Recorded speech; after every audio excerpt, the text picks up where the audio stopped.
impressive stuff. It's about the right fight at the right time. Yeah, that's the right decision there.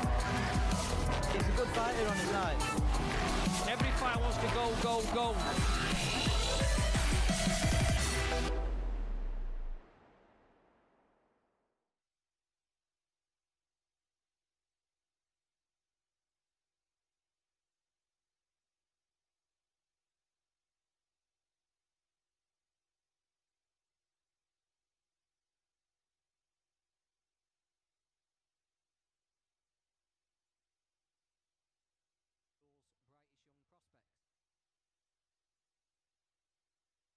Courtney Chadwick.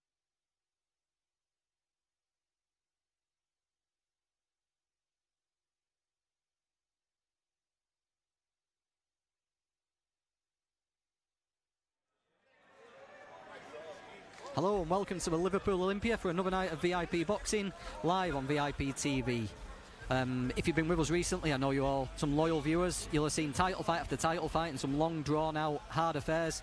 Something a bit different for you tonight. The fights will come thick and fast, lots of 4-rounders, and you'll get to see some of Liverpool's brightest young prospects. Starting off, we're going to have Courtney Chadwick. He's fighting Michael Horobin. Lee Whelan next in. I think he's going to open up the show. In fact, he's going to fight Paul Cummins. After that, we're going to have Brian Phillips fighting Liam Richards. Then Nathan Bennett, Derry Matthews fighter, he's fighting Carl Turney. Nathan Qualis, who's impressed us every time he's fought, he's fighting Dmitry Kalinovsky.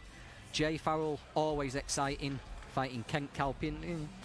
Joe Kavanagh fighting Joe Beeden. Sean Cairns against Luke Fash.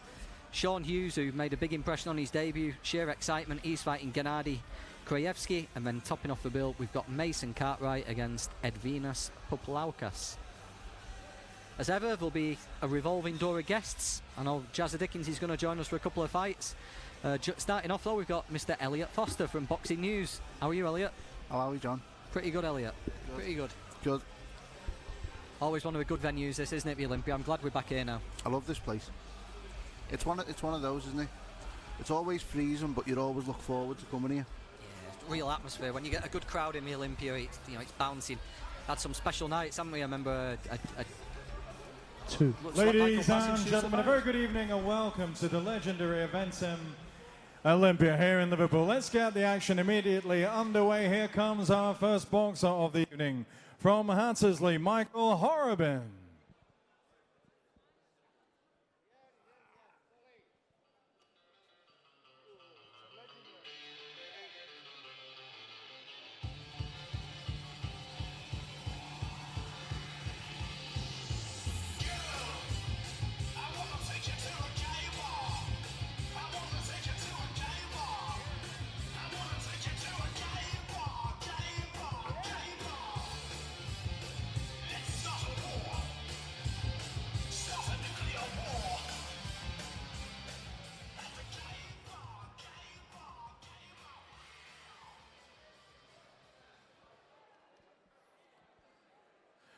Well, there we go with the first statement of the evening, loud and proud.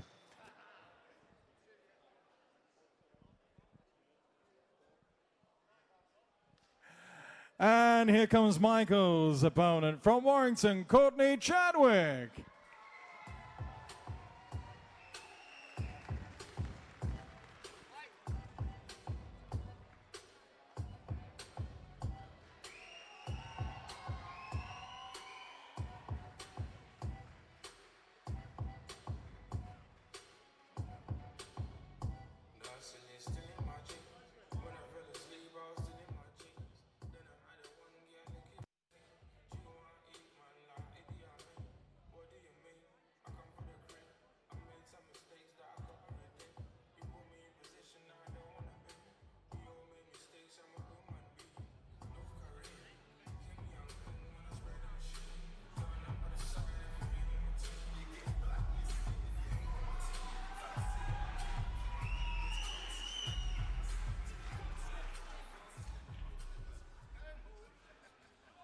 Ladies and gentlemen, we are live on VIPboxing.tv. Send us your comments via the Twitter hashtag, also on Facebook.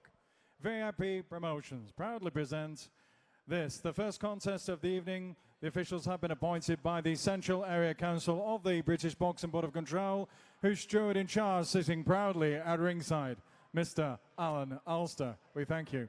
4 3-minute rounds of boxing in the welterweight division. Introducing to you firstly, fighting out of the blue corner, wearing the black coloured shorts trimmed with red. At the weight he scaled, 9 stone, 12 pounds, 10 ounces. Tonight is his 13th professional contest. Presenting from Hattersley, Michael Little Smokes Horrobin.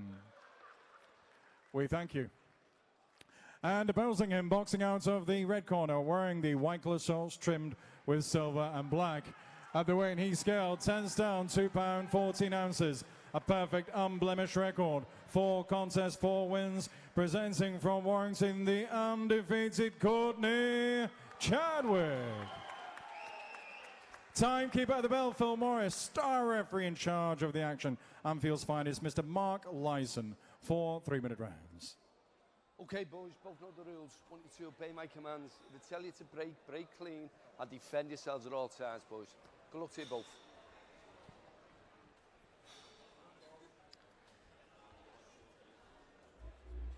So we go, first fight of the night here at Liverpool Olympia, www.vipboxing.tv and the VIP Facebook page. Share the links around, there's no other fights tonight, so we should get plenty of viewers. And it's Courtney Chadwick, otherwise known as Little Smokes, starting us off against Michael Horrobin. Sorry, Michael Horrobin's known as Little Smokes, I mean getting it wrong straight away. At least it wasn't me making a mistake, eh, John? Looks a lively little character, doesn't he? Horrobin, he was loving his little introduction there. Gave us a bit of a dance, didn't he? And he landed a nice overhand right there on Courtney. I watched Mikey Horrobin on Kieran Farrell's show last month. He was in against Dylan Evans, who's trained by Anthony Cronner. He gave Dylan a few problems, even though Dylan won on points. Yeah, did he fish her around or did he take a round off Dylan? Yeah, it was 39-37. It was a good little scrap. It was a good little 4 rounds, a good learning fight for Dylan, and Mikey was very good in things. Well, that's the kind of opponent that guys like Courtney Chadwick want. They don't want someone who's just going to come and put the earmuffs on and not give them any opportunities to land. You know, see Horrobin there landed a right and Courtney countered straight away. The more active the opponent is, the more opportunities the home fighter in this case gets to impress, doesn't he? And Chadwick capitalised there. I think that's what a lot of fighters want. A lot of fighters want someone that's going to come for them and offer them some sort of problem so that they can get the best work off. Well, Courtney's doing brilliantly. Courtney Chadwick's not having many problems here, is he? No problems. He seems to have got through the first 90 odd seconds of the fight. Beautiful. With ease, and he's boxing brilliantly. Overhand rights are landing, the uppercuts crashing in. Horrobin's having big trouble here. Just found his range straight from the opening bell. You know, Horrobin's nose is bloody as well. There's that uppercut. Courtney Chadwick's not got a stoppage on his record, but he's certainly looking like a dangerous sort of prospect here, isn't he? Definitely. We haven't seen too much of Courtney over the past few months, but hopefully now he's under VIP and Steve Wood, he can be active and show us more of what we're seeing tonight. Yeah, he's tall for the weight. He's 5'11". Courtney born in Manchester but fighting out of Warrington now. Certainly looks the part here. Horrobin, you know, he might have been one of his opponents who does like to give it a go, but he might just have second thoughts on the stool at the end of this round if he makes it there. 20 seconds left in this round. Oof, big right hook there from Chadwick. So accurate, isn't he? He is. He doesn't waste anything, does he?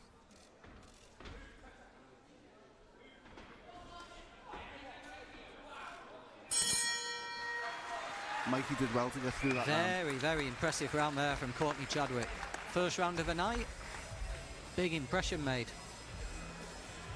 Let's just have a look over in Horrobin's corner here. It's a tough first round. Not the sort of first 3 minutes an opponent wants, that is it. You know, they know what the role, come intent on survival sometimes, and to be taking shots like that so early. Well, that's it. But it's the sort of round that Courtney would have dreamed of, really, because he's come out with intent. He's got his shots off early, and he knows that he can hurt Mikey. Let's see how Mikey approaches his second round. You know, he bounced into the ring, didn't he? 10 seconds. To the sound of Electric Six. Give us a little dance, and then proceeded to get pretty much battered for the next 3 minutes. He might just be a little bit more defensive-minded here, I think. Definitely. Giving away so many physical advantages, though, he's going to find it hard. You know, he's going to be fighting at Chadwick's range for the rest of his fight. He's just got to somehow stay safe.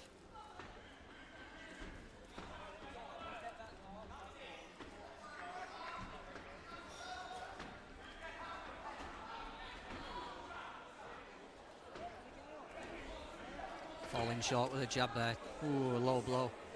Just brushes it off Chadwick. If Horrobin does fall short with that jab, he's going to get made to pay with that right hand over the top. His movement's looking a little bit better in the early stages of the second round, but Courtney still intent on nailing him with that big right hand. Just trying to lull Horrobin into a mistake, isn't he? Just throwing out feints and trying to walk him onto that right hand.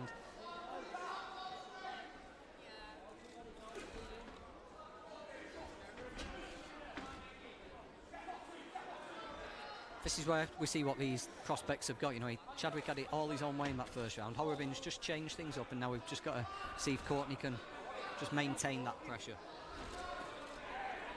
Good body shot there from Horrobin.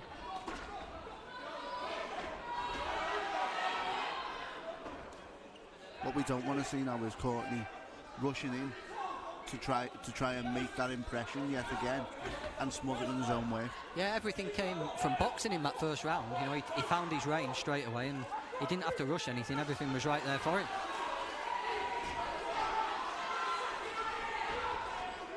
Horrobin looking disorganised again there. Courtney put a right hand. There's another left hook.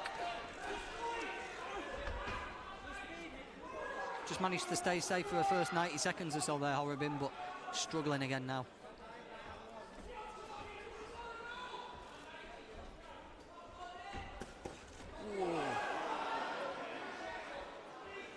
Yeah, that's the third low blow back from Horrobin. He's getting a stern warning there from Mark Lyson.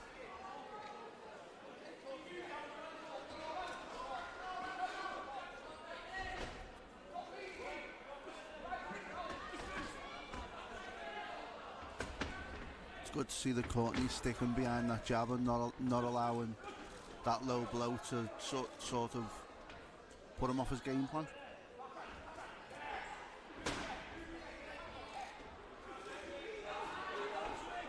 Yeah, as you said, Elliot, you know, we were hoping that Chadwick wouldn't start falling into, you know, trying to rush his work and falling in to Horrobin, but he's not done that, has he? He's kept his range for the most part. He's done well. He has done well nearly through 2 rounds. And beautiful right uppercut. The 2 rounds that have unquestionably gone his way. Just got a little bit of a low blow back there and stumbled into the ropes.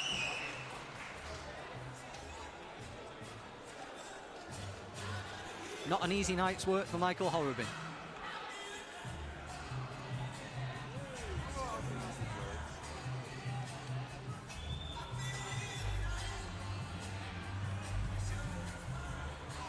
Don't forget, hashtag VIP Boxing Live if you're commenting on Twitter. And don't forget the VIP Facebook page. If you're watching, send us a comment. Any questions, we'll read them out tonight.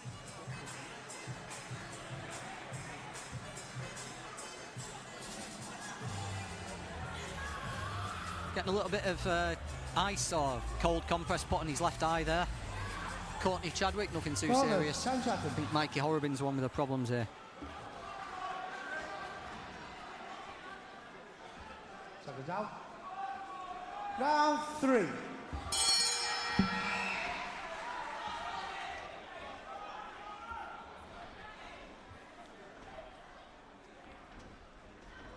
Darren, sorry, I've just checked on Darren Sargentson, one of the referees on the Northern Circuit, just asking how many fights. We've got 10 fights tonight, Darren. We're also live on Twitch tonight, so if you go to www.twitch.tv/VIP boxing, you can catch all the action there.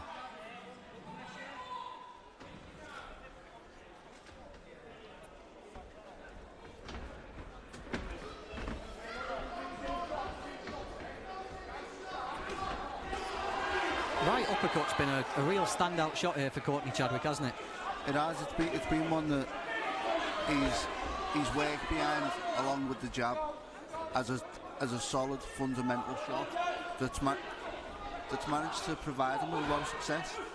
Yeah, he's worked when he's done right uppercut, right hand. He's used it as a nice little stabbing shot inside, you know, just a little jolting uppercut. It's worked at all different ranges.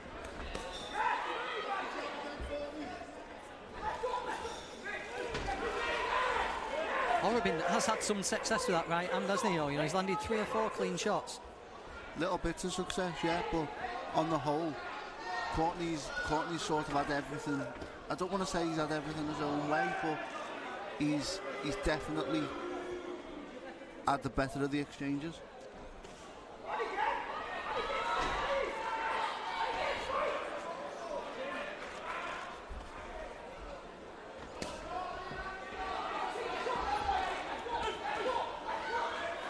Uppercut again. There it is again. Putting the left up behind it now. Horrobin just sensibly there, wisely probably grabbing on, just closing that distance. You know, he's realised that given his size advantage. Oh, big right hand there from Horrobin. Walked straight into it, Chadwick. But he's realised given his advantage, that uppercut's gonna be a real weapon, and he's used it well.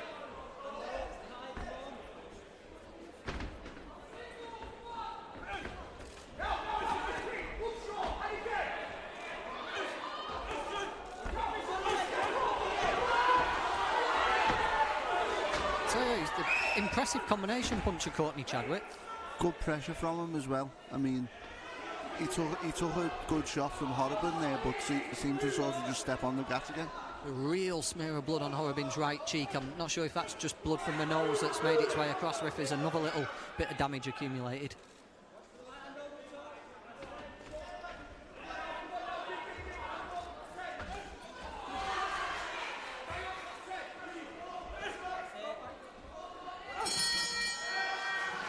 Little nod to each other there. Hard night's work this for Michael Horrobin, but he's not been into his shell, has he? Not at all. You know, he's taken plenty of big shots from Courtney, but he hasn't wilted whatsoever, has he? You know, he's stuck in there, and he's offered Courtney a few issues himself at times.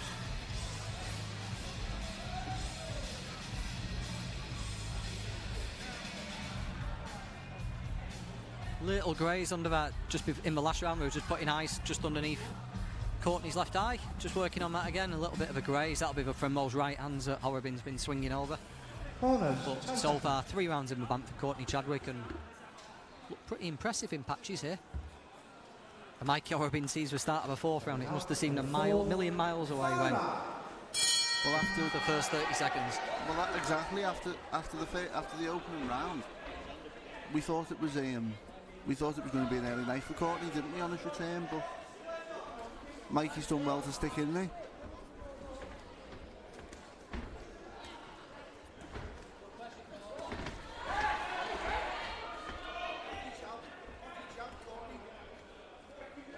Looks like a nice, useful little addition to the VIP stable, Courtney Chadwick. He's got a good, entertaining style, hasn't he? He has, and I think activity is key for him now.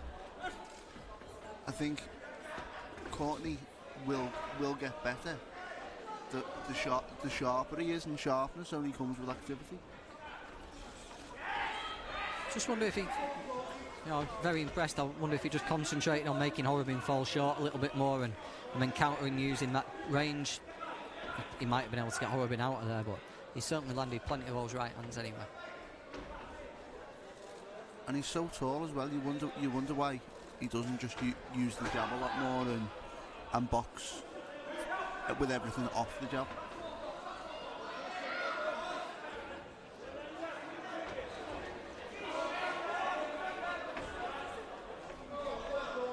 Do you think if he kept it a little bit longer at times, instead of wanting to get on the inside, he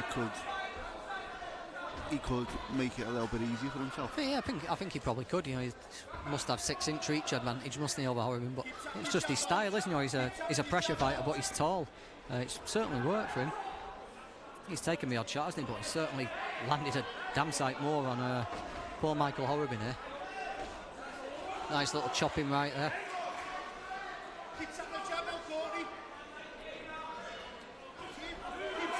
Just seems to prefer the right uppercut to the left hook. Bit reminiscent of Jack Cullen, another VIP fighter who fights for the Commonwealth title in July against Felix Cash. You know, Jack's got every physical advantage in the world, no matter who he fights, but he likes to turn it into a little phone booth war, doesn't he, every time? A little bit reminiscent of that. I think that's nice that's the style of most fighters now, John. I think if they've got their advantages, I feel like a lot of them don't use them often enough and prefer that phone box sort of fight. Just a nice little tactics there from Horrobin, just grabbing on the ropes, eating up 3 or 4 seconds. You know, the final bell's in sight for Mikey now. It's been a pretty tough 12 minutes for him, this. Taking another right hand.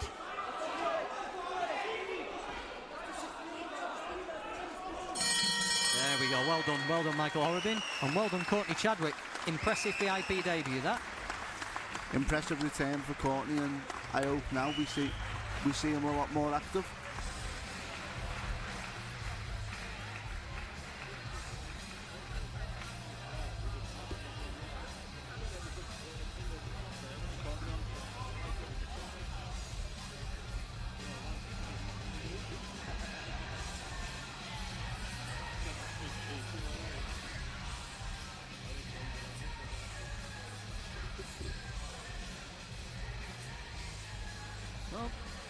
People watching on the stream, the First Lady of British Boxing there, just to the right of Elliot Foster's big head.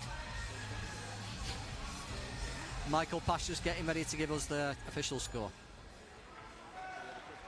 Ladies and gentlemen, after 4 absorbing rounds of opening action, star referee Mark Lyson has scored the contest 40 points to 36 points for your winner.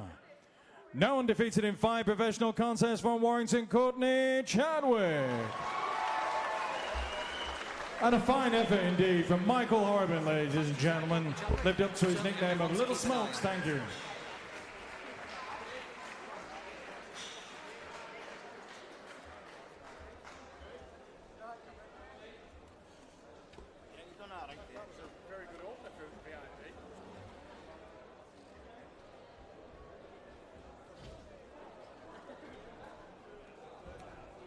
Michael Pass, the MC, just saying he was impressed there with Courtney On we Chadwick. go with contest number 2, ladies and gentlemen. Please welcome Paul Cummings.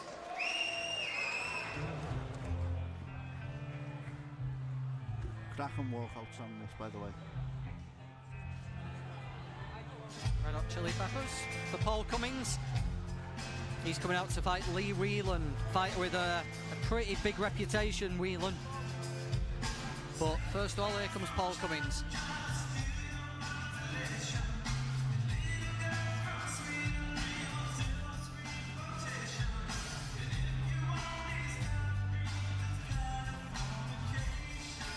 Last fought a couple of months ago. Lost to one. And the first of tonight's Liverpudlians, here is Lee Whelan. Yeah, last fought a couple of months ago, Paul Cummings lost the decision. Usually doesn't get stopped very often at all. But here's Lee Whelan coming out with Arnie Farnell. Trains over in Manchester, fights out at Liverpool. Arnie Farnell raves about him, very talented fighter. Ladies and gentlemen, contest number 2 is 4 3-minute rounds of boxing in the super welterweight division. Introducing to you firstly, boxing out of the blue corner, wearing the multicolored shorts. At the weight he scaled 11 stone and 14 ounces. Tonight is his 34th professional appearance, presenting from Warminster, Paul Cummings. And opposing him, boxing out of the red corner, wearing the red, gold, and white colour shorts. At the weight he scaled 10 stone, 9 pounds, 12 ounces. From one contest, he has one win. Presenting from the Ali Fadal camp via his home city, here of Liverpool, Lee Whelan. Ladies and gentlemen, we do apologise. There's a slight delay whilst we attach some more tape to Lee Whelan's glove. Timekeeper at the bell from this one is Chris O'Connor from somewhere near Widnes, and our referee in charge of the action, the always fine Mr. Jamie Kirkpatrick from somewhere near Preston. 4 3-minute rounds any moment now. Just getting a little bit more tape on Lee Whelan's right glove here. I think a few of the laces are just showing. Nothing to worry about. Paul Cummins waiting patiently opposite corner. Second fight of the night here. 10 fights for you tonight. First one's gone. Courtney Chadwick beat Michael Horrobin pretty impressively there, we thought. Tonight's going to culminate with Mason Cartwright, who I don't think I've ever seen in a boring fight, fighting Edvinas Puplauskas. Puplauskas gave Chris Jenkins a real good fight recently. He gave Liam Taylor, the mandatory for a British title, a good fight recently. So Puplauskas is going to come and have a go at Mason Cartwright, but Mason can be very exciting. Yep, Arnie Farnell's finished his housekeeping. Thank you for your patience, ladies and gentlemen. 4 3-minute rounds. Both know the rules. Punches up, watch your heads on the inside, obey my commands at all times, defend yourselves at all times. Touch gloves, good luck to you both.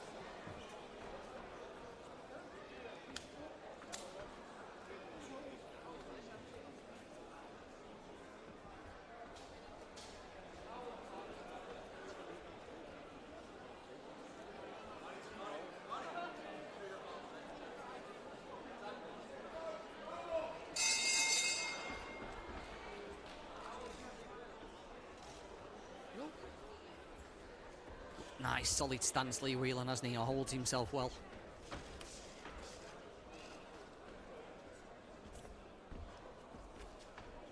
Cummins a bit more circumspect than little Michael Horrobin was in that first opener. I think he'll be aware of Lee Whelan and what he can do. You know, bit of a good reputation Whelan's building. You speak to Arnie about Lee and all you get is good things. Yeah, certainly tremendous condition as well, isn't he? Arnie pushes the conditioning over there in the new gym in Failsworth. Looks in good shape, Whelan. Nice fast hands there as well.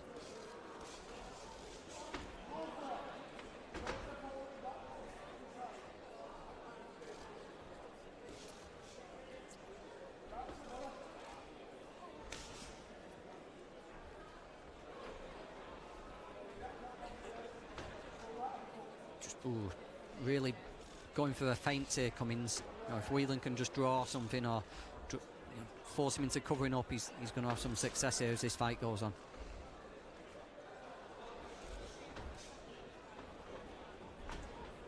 It's been all Whelan in the early stages, hasn't it, John? Yeah, Cummins not really doing much to dissuade him at all. Pretty much like that first fight we saw where Chadwick chose to get close. You know, Cummins is going to have to use that jab here if he's going to keep Lee Whelan at bay.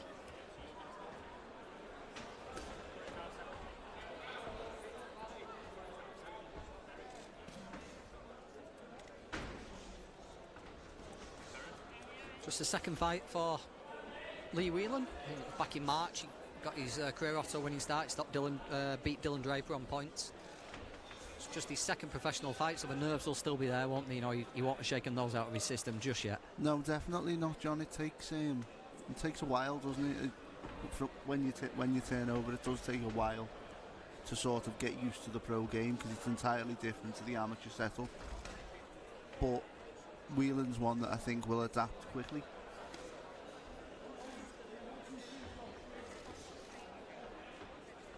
I think we can tell which side of Liverpool he's sports football wise, can't we, from the shorts he's wearing? Definitely, yeah. I'm surprised he hasn't got the number 6 on his shorts somewhere.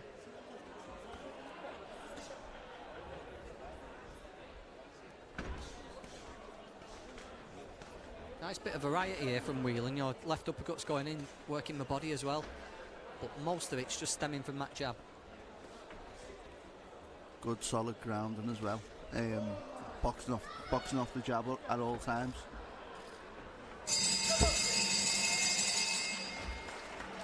try and catch a word, see what Arnie Farnell's saying in the corner. Don't forget, send your comments in. Facebook stream, Twitch, Twitter, hashtag VIP Boxing Live. No other action on tonight, so get everyone to tune in. James Kane, you're the expert guest here, Foz, working for Boxing News. James Kane's asking who's nice and quick before the next round starts, who's going to win the rematch between Joshua and Ruiz? I think if Joshua's on it, I think it's difficult to see past him regaining his titles.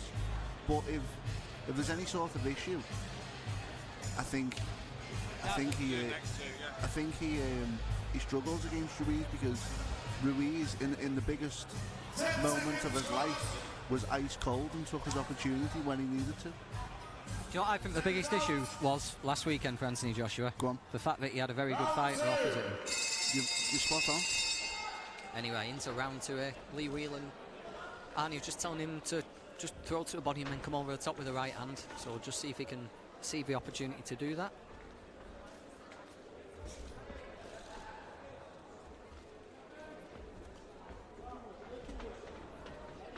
Hi, David MT. Watching over in America.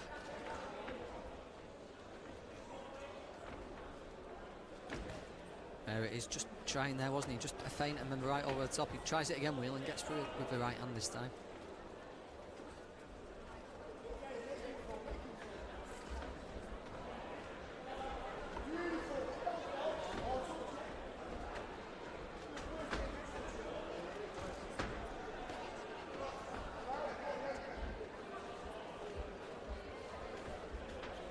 Paul Cummins isn't giving him anything to work with at all.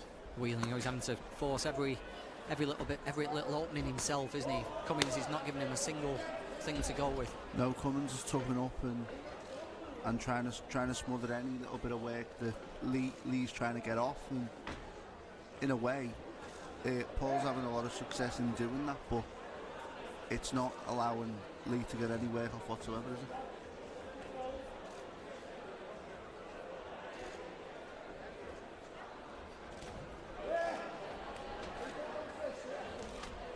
Right hand, but Farnell was just calling for him between rounds. He's landed a couple of times here. He's just picked it well, Whelan.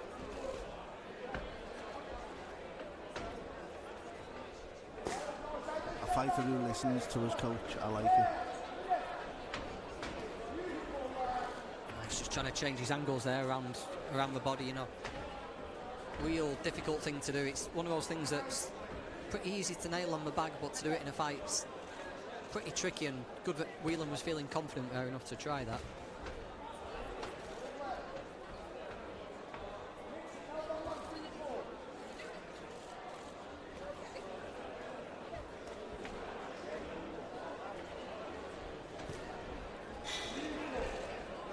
Some nice shots in, right into the solar plexus, not so much aimed around the ribs really. Seems to have been trying to land the body shots right down the middle. Seems to have had a good effect on Cummins.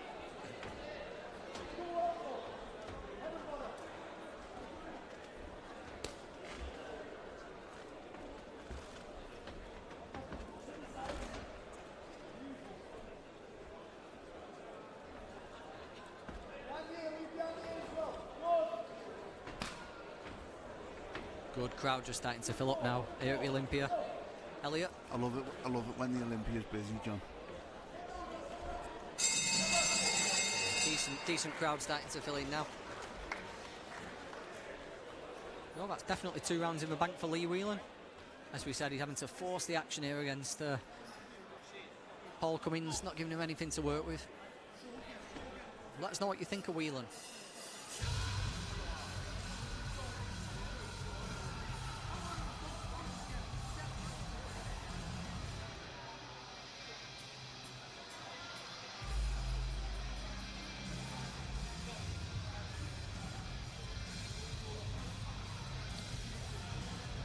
Next up after this fight, we've got Brian Phillips. He's going to be fighting Liam Richards. Then Nathan Bennett fighting Carl Turney. And taking us to the halfway point of the evening, we're going to have Nathan Corliss. 10 seconds, Nathan Corliss is fighting Dmitry Kalinowski. But first of all, we've got to get to the 3rd round here of Lee Whelan against Paul Cummins. round 3.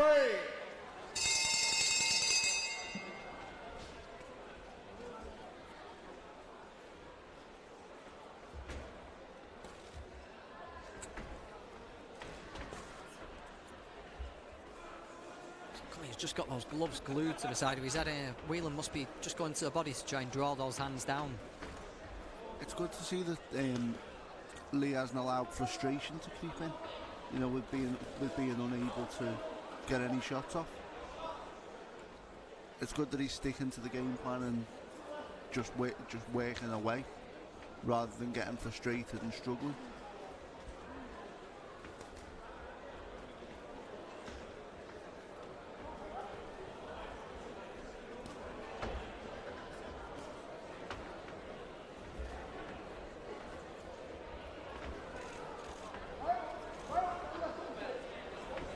There's a right to the body again, just switch your left hook down the middle.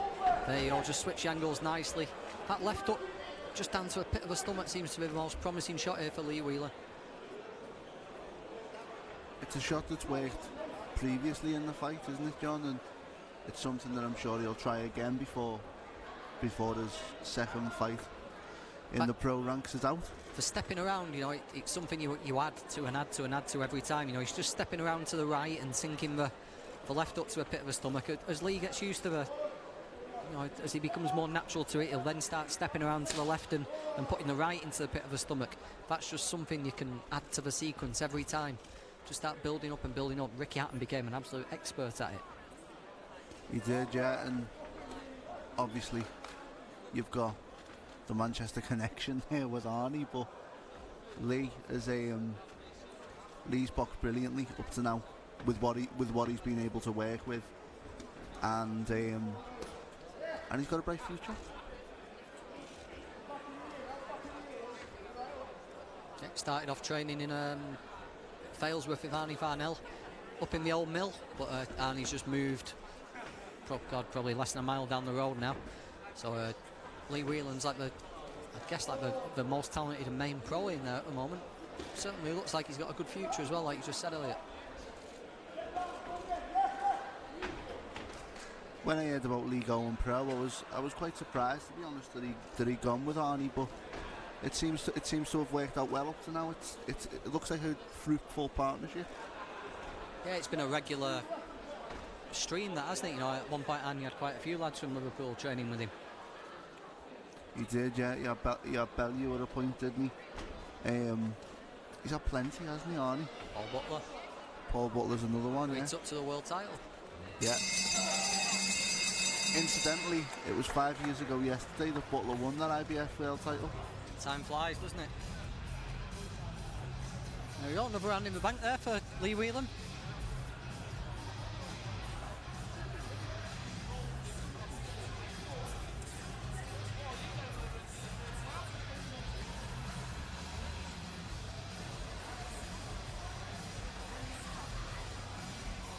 First time out, he didn't drop around against Dylan Draper, and so far he's done the same again.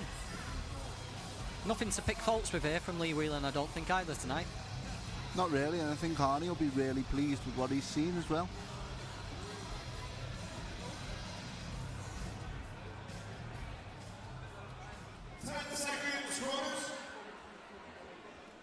How did Paul Cummins, I'd describe Paul Cummins as angular. That's being kind, but yeah.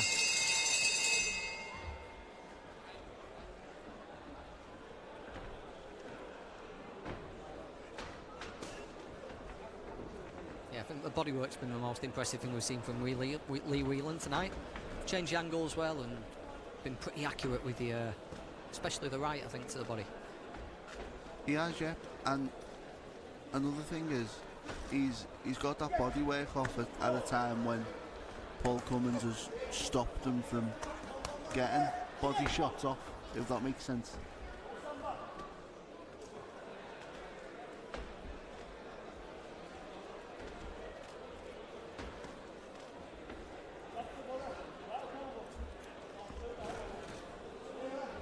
Just tried a big left up there, Cummins.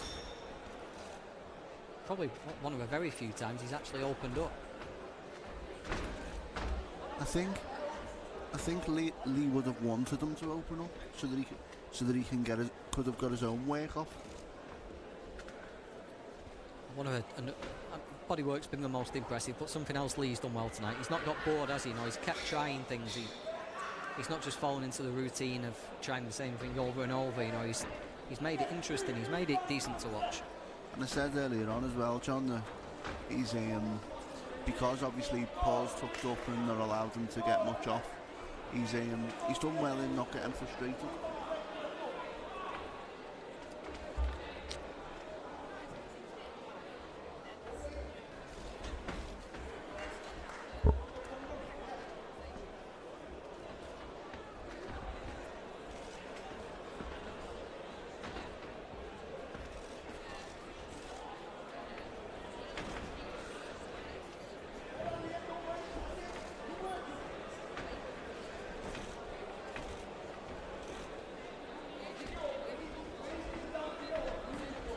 Effortlessly just glided away to the left there, just underneath. Nice slip defence as well, good egg movement. And again, Courtney Chadwick impressed in the first fight. I think Lee Whelan's looked pretty good in this fight as well. Plenty of promise. Up next, Brian Phillips.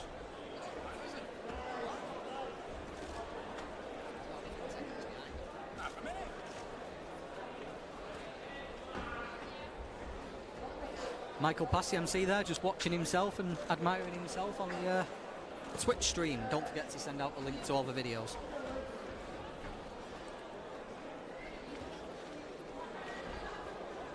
Just drawing to a close now, petering out.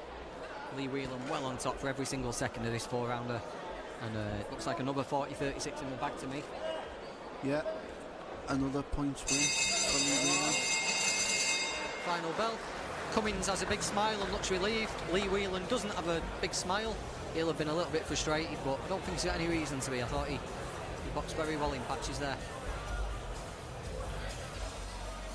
I believe Mr. Foster's going to move out of his seat after the decision's announced, and we're going to get a couple of fights. Jazza Dickens, I'm going to rechristen him the Warrior. He's going to join me on commentary I want for a a couple of t-shirt. fights. I got one. I want one. You know, Mike Pastor's got the scores. It didn't take long to add that up. I think it's going to be a pretty routine 40. Ladies and gentlemen, after 4 rounds of super welterweight action, referee Jamie Kirkpatrick has adjudged this particular contest 40 points to 36 points for your winner. Hailing from Liverpool, Lee Whelan. And your appreciation, please, for Warminster's Paul Cummins. As predicted, Elliot's leaving us. He'll be back later on for a couple of fights, no doubt. And jumping into his seat is Mr. James Jazza Dickens.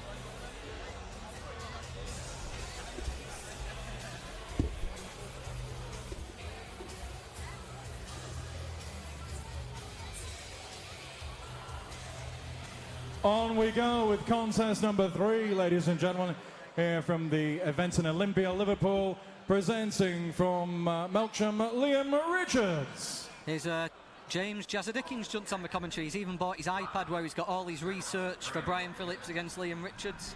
Yeah, I've got everything here. I'm walking in boxing encyclopedia.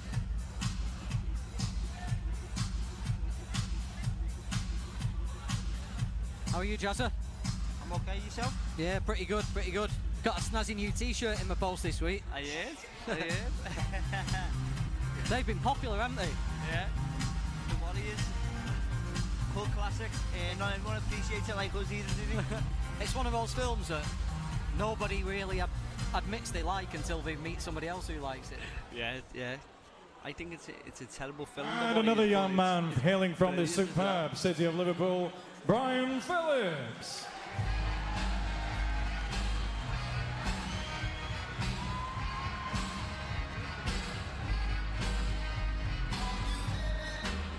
So we got Brian Phillips, Jazza, making his way to the ring.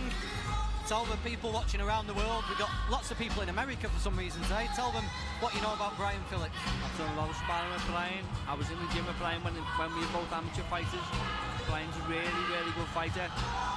He's enjoying it then. I talked to him backstage and he said, I'm just going to enjoy it, make the most of tonight because tomorrow I'm a normal person again.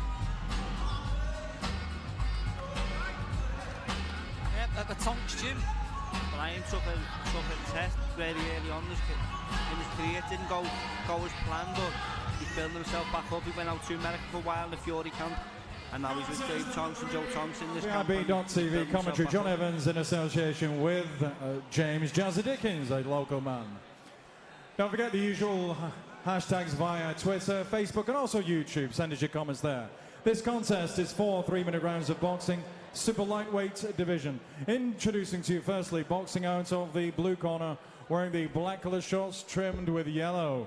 At the weight he scaled 9 stone, 13 pounds, 10 ounces. Tonight, his 70th professional appearance. Presenting from Melksham, here is Liam Rocco Richards.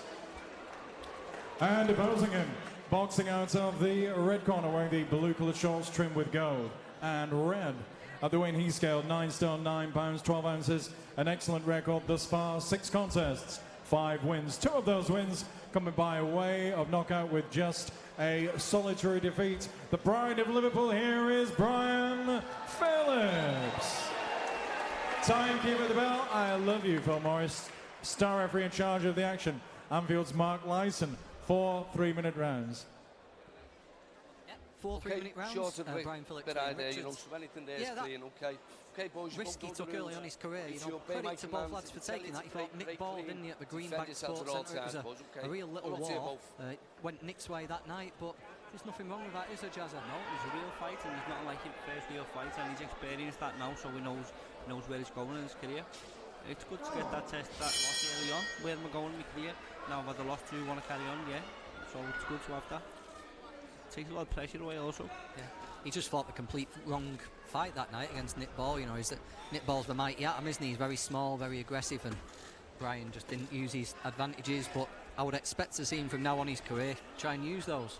Yeah, well, I think Brian knew what he was doing early on. He's doing exactly what he should have, letting Nick Ball blow out, and he just got caught, and it was what it was. He's built himself back up now, and he's boxing off his jab. He's looking very nice body shots. He's boxing disciplined. Liam Richards is boxing in a pair of Nike Air Jordans. I like it. I like it. It's a statement, that, isn't it? It's because Brian's still at it. No. Yeah, Brian's boxing really nice off the jab. Yeah, nice and active, isn't he? Yeah, nice uppercut to body shot there. That caused him. That hurt him. Seen Liam Williams get hurt with uppercuts before. He fought, you'll know, Shakib Ali, a good fighter from Blackburn, really hurt him badly with an uppercut. A boxer, he was an amateur. Good fight. We got Liam with a really nice uppercut, and Brian landed it early on there. Yep. In fact, it's just open. Brian's going to slow the weight pace down here, but he's walking on to more and more shots. And he's been very disciplined, getting back on the jab after he's landed a good shot. Took a clip there, he needs to stay alert. No, it was only a short time he spent over with the Furies in America. Jazz, what you spent time out there, it must just give you an entirely different perspective on it all. Yeah, I was out there myself. I was in Miami when he was out there in the Big Bear camp, and we were texting each other back and forth. It was just mad. We both away from our families, and it's a big sacrifice, and he did. He sacrificed a lot from his family. He's a great father, and he went away from his family, and no doubt he learned a lot from that experience. Losses make it or break it, and I think that he found out early on that he wanted a lot more than a loss. So he looks full of it here, doesn't he? You know, full of life. You know, head movement's good. He's active. The jab's working. Yeah, well, he's not wasting no energy because the jab is nice and relaxed. So he's got a high work rate, but he's not wasting no energy. A little bump of head turn. No damage on Liam Richards. I'll have to wait till Brian turns around, but doesn't seem like he felt anything. Nice left up there. Nice. That uppercut again, like you said before. Off the jab, and then dip and throw an uppercut. Nice lean back. Seen he was in the changing room. Seen he was working on in the changing room. I think he looks to be doing exactly what he's being told in the gym. I tell you can tell by Brian's face, can't you? You know, he looks like he's relaxed into it, doesn't he? You know, he just seems to see that he's found everything tonight. You know, he's flowing, isn't he? Good first round that from Brian Phillips. Coming together for him, he's working well, and he looks nice and relaxed. He's enjoying it. Yeah. Let's see what the corner have to say now. Joe Tonks in the corner, nice and calm, isn't he, Joe? Yep, I boxed with Joe as an amateur. My first few fights as an amateur. Joe's dad was my coach. We were in the same gym together. it's nice to see them both working together now in the pros as coaches.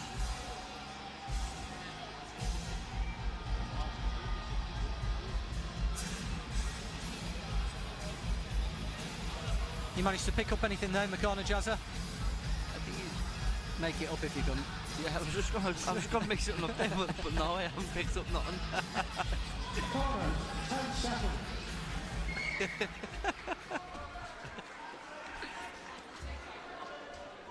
Seconds out.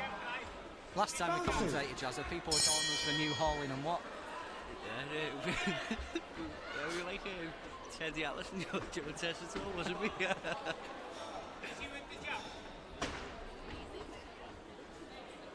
Just more of the same here from Brian Phillips. Left up to the body, gets a nod there from Richards. Yeah, you see the respect comes back often in a smile, as you know, it's Aidan when he smiled.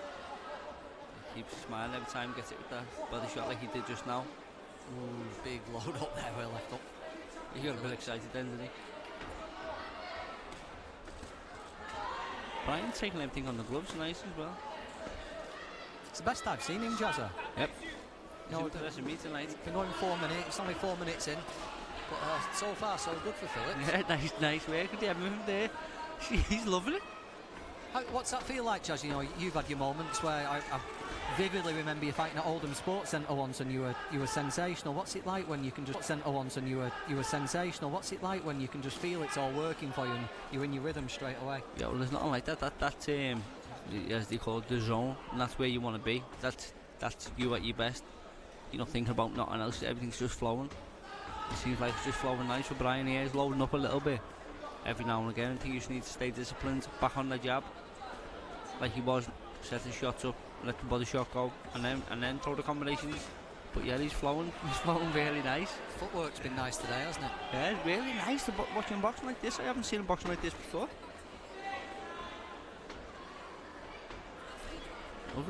Lovely work. Good work, the body shots. Don't know what he's been doing in his training camps with Dave Tonks, but he's really come on a lot. Nice and relaxed, moving the head. Just picking that left, he's not lovely. For left up to the body, he's landing, but he's not obsessed with it, is he? He's just picking the moments to land it. Yeah, he's not missing it much either. He's not wasting no shots. He's not wasting much energy. He looks really good tonight. Switch hitting.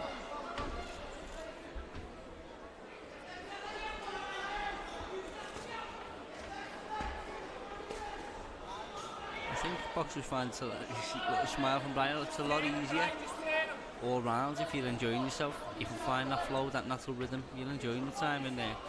A lot of fighters don't, do they? So tense because they're loading up with the tense. They're not actually enjoying the experience. Brian really enjoys it. A bit of a mad mentality, Brian. You know, he does enjoy it. You say it, Jazza, if you enjoy what you do, you never work a day in your life. No, yeah, you're right there. Like, it's a bit of a mad sport, isn't it? And people, it's hard to believe that people actually do enjoy this, but they do.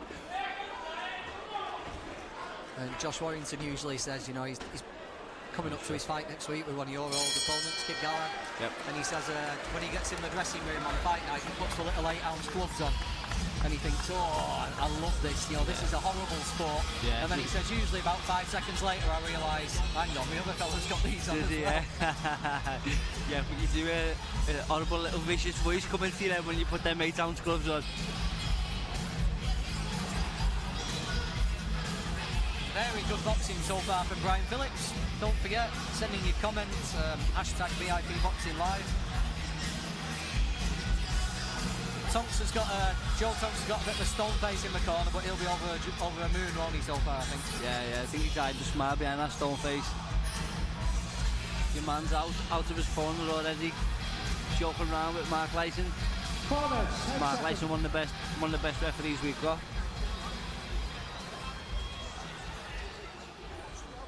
Seconds out. Round 3. It's round 3 here, Brian Phillips. You'll be back here this very ring, Jazza, won't you? Just around a month now. Yes, just under 5 weeks now. Excited? Really excited. It'll fly as well. Just got to put everything in every single day. All the hard work will all be worth it. It's not long away now. When you first turn professional, 6 weeks is a very long time, but as the years go on. It's not long at all. It's a short career. Good opponent as well for you, Jazza, isn't it? Good title. Yeah, your man's ranked something like 6th in the world at the IBF, fighting for the IBF European title, so looking forward to it. Enough about me, back to Brian. Yeah. Brian, back to lovely. Well, we always have to give, you know, if you give up your time, we always give you a little plug. Say enough about me, but I love it.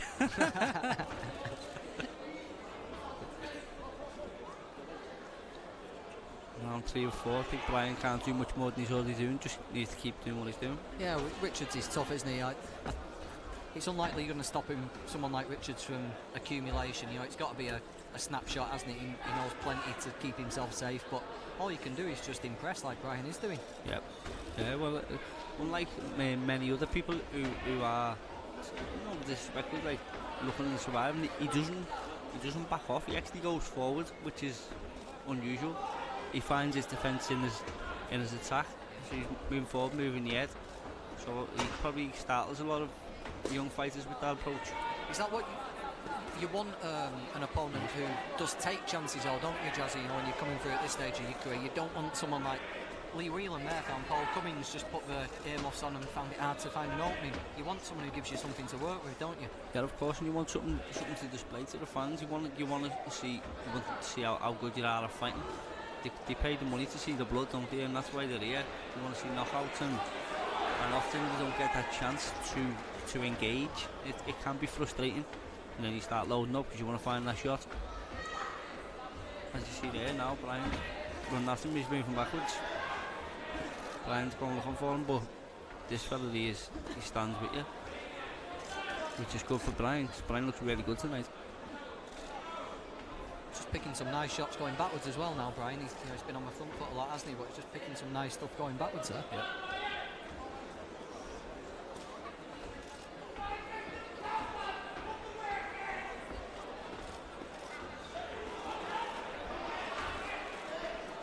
I like this Richards, he's fighting with a smile. You know, I like that about him. Not many people fight with a smile. Nice uppercut from Brian there. Yeah, nice little defence there, wasn't it? Just hiding himself away behind his shoulder and just landed a nice little counter uppercut. Yep. You see Richards moving away. He started jabbing. Took a bit of the idea away from Brian.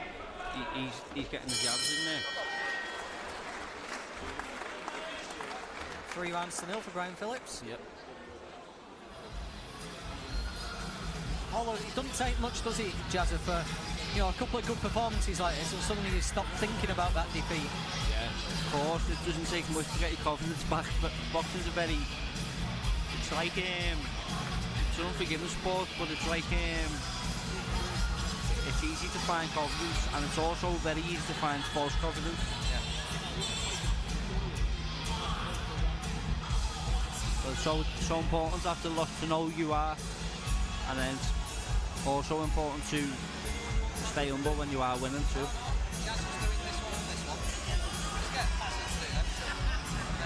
Corner, 10 seconds.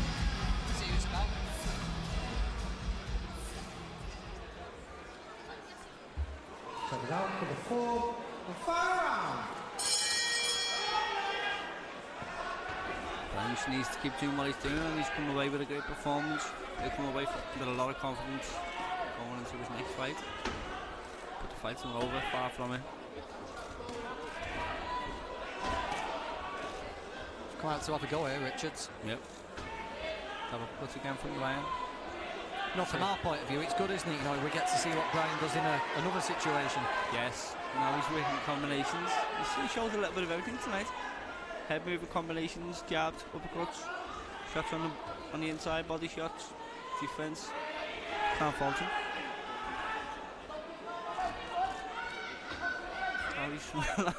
Now he's laughing his head off on the ropes. Lovely work. Just like to see him stay switched on here and organised. Let's see a bit of the defence from Brian. You know, he's been good on the offence tonight, hasn't he? Yeah, well, yeah, definitely. I think Brian's hitting a lot of shots here, and he sees the fella's tough, so he's just enjoying this round. Sort of took the first half of the round off. He's just moving his head and enjoying it in there. Smile looking over the air. Yeah, he's enjoying it. Caught your eye then, Jazza, didn't he? Lovely work. Nice little right up. Really nice.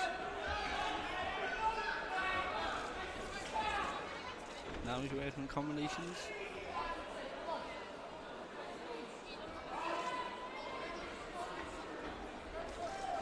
Nice work. Landing combinations, moving off, moving the feet. I think that's what's impressed me most today, Jazz. I think his footwork's been really good. There's been times he's even stepped around him, ended up behind him. He's switched the angles well. He's made him fall short a bit. I think he's been pretty good here, Brian Phillips. Yep. Really subtle footwork, as we'll only mention it now in the fourth round. Brian's always had this natural like ability for lovely work to the body. He's had this ability to work since he was an amateur. He lost a lot of close calls. As an amateur, didn't have the best record, but he was only a lot of close calls off having a great record. So he's always been capable of this, and I think he showed a really good performance tonight, showing what he is capable of. I hope a lot of people get to see this side of him. He's coming up to the last 30 seconds. Landed right uppercut a couple of times in this round. Yeah, he's in the flow and he's working nice. Really good performance from Brian tonight.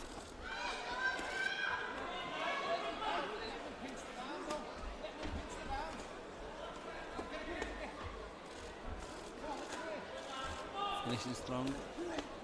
Yeah, nice work. Close quarters where Richards had wanted it, but Phillips is picking every decent shot. Yep. Yeah, Dave wants a lot more from him, but what more can he do? Win the round for me. I thought that was really good, Jar. I think it's the best I've seen Brian Phillips. Look there. Definite 40-36. Yeah. Really good performance from Brian. Nice to see that he's come back strong from his loss and he's doing all the right things in the gym. Stronger than yesterday, as the song goes, Jazza. Yeah. We head on tomorrow. Just before we get the initial score, you know, you're moving up to featherweight, aren't you? How are you finding that? You've been a big super bantamweight for a while. Yeah, when I say I'm moving up, I'm still moving down to featherweight. Well. Yeah. Yeah, featherweight suits me a lot more now. Rounds of boxing. I'm eating a lot more. Has scored the contest 40 points to 37 points for your winner. Hailing from this superb city of Liverpool, Brian Phillips. There you go. They somehow managed to give Liam Richards a And share again, of the round there. effervescent effort from I don't think that Liam the Richards. last one bothered Ryan, yeah. Ryan. Yeah, really good. Has it surprised you just how much more you can eat? Oh my God, unbelievably more. Yeah, unbelievably more. On we go with contest number 4. Here is it's only Carl £4, Tunney. but it's a lot. It's a lot. I was explaining to someone the other day. You can be a small heavyweight, but a massive super bantamweight. Doesn't make sense to the normal person, but £4 is a lot of weight, and I'm eating a lot more. I'm enjoying life a lot more as well. Yeah.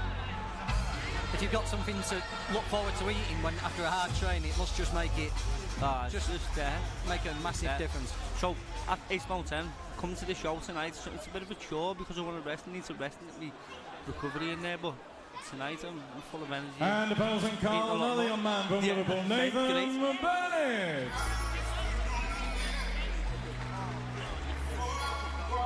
Yeah, I never used to understand it. 8-10 towards when you were just about making it. If you've ever sat next to Jazz, he's got forearms like ham hocks. And to see him make 8 stone 10 was crazy. His back's enormous, so 9 stone I think we'll see a totally different Jazza Dickens. Hopefully. I've never actually seen me back though. It's like situated on the back of my body so I can't see it. Contest number 4 still live on VIPBoxing.tv is 4 3-minute rounds of boxing in the super welterweight division. Introducing to you firstly, boxing out of the blue corner, wearing the white spangled shorts, trimmed with the Tarzan effect. At the weighing scale, 10 stone, 8 pounds, 2 ounces. Tonight is his 6th professional appearance. He's come an extreme long way to be with us this evening. From Buckner Regis, please a nice Liverpool welcome for Carl Tiger Tunney. And opposing and boxing out of the red corner, wearing the grey coat shorts, trimmed with a lime green and blue. At the weight heat scale, 10 stone, 4 pounds, 14 ounces. A perfect record, 6 contests, 6 wins. One of those wins coming by way of knockout. Presenting from Liverpool, the undefeated Nathan Bennett. Timekeeper at the bell, Chris O'Connor. Referee in charge of the action, Jamie Kirkpatrick from Preston. 4 3-minute rounds.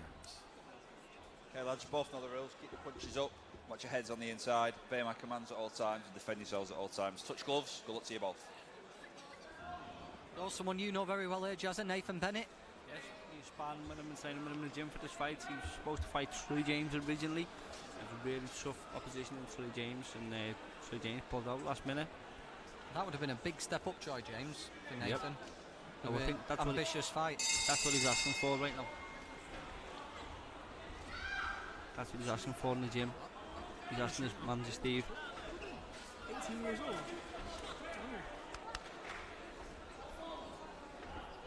Said Steve Woods, get me a good test. He got him Troy James, really good test, and Troy James pulled out. Not much more than you can do.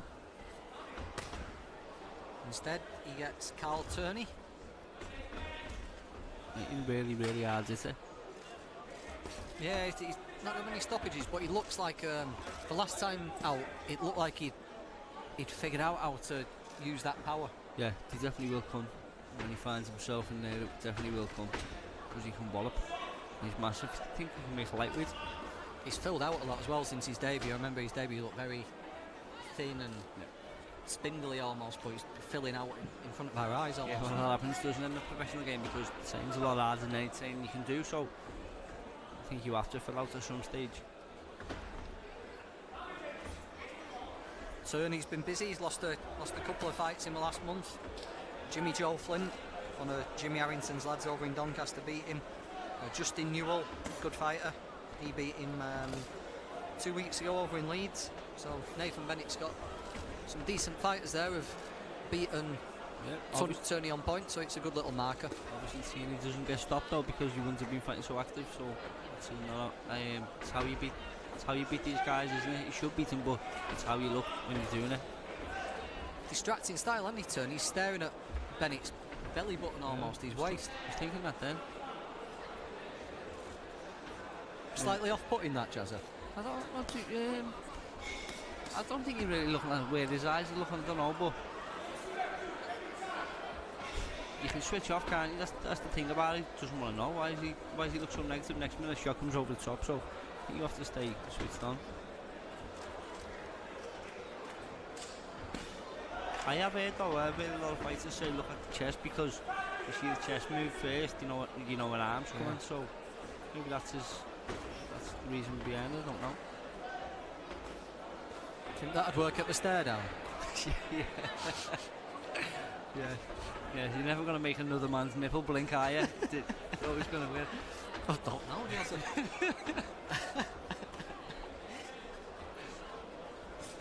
So what's Bennett good at, tell the people watching or what he's just done right now about the jab. Off the jab, he throws shots what come round the sides of the guard. So with jab, you bring your hands up in front of your face and then you work around the sides of the head with his left hand and his right tooth. His left tooth and his right tooth are equally strong. When he finds his range and he lets them go, it's almost like he's got you caught mid-range in his range. And the shots around the side of the head, not a legal shot, but almost round the side, round the back, really to take it out of you.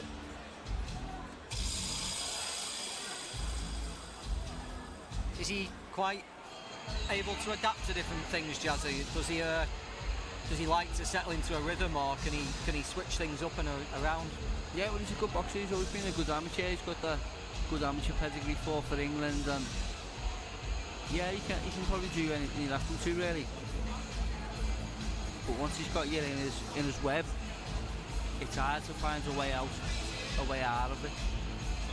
Now when he's got his rhythm, he's very spiteful puncher.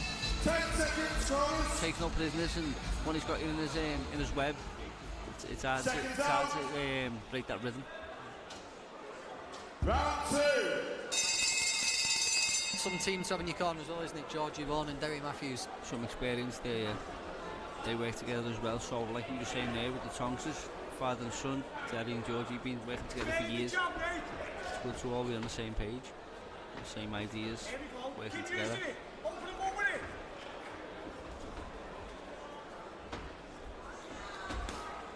Something we've not seen from Chadwick was good, Whelan was good, Phillips was good tonight. What we've seen, we've all gone to distance, but none of them have got frustrated. We've kept it imaginative, haven't we? Kept trying to find openings. That's what we want to see from Nathan Bennett, isn't it? Yeah, of course. Derry shouting there, open them up. And he's only going to do that with a jab and combinations. This fella's, as we spoke in the last fight, often on the back foot. Don't want to engage. Want to take away. If you can't beat you, want to take that looking good away from you. So that's how you do it. And around the sides there, them shots, they've taken effect. Once he starts working the combination, That's using the jab wrong. Beautiful left up to the body. Back on him. And again. Two facing. Let's get back on this jab. I think he felt that turn, didn't he? That left up to the body. It was a pretty heavy shot, that. Yep. Nathan needs to step on him, and even if he's not going to be landing every shot, just keep the hands on him, keep the pressure on him. Don't let him think, don't let him breathe. Two's increased.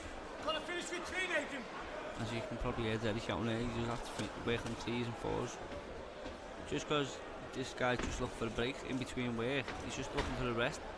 2-3 seconds is more than enough to rest in a boxing ring.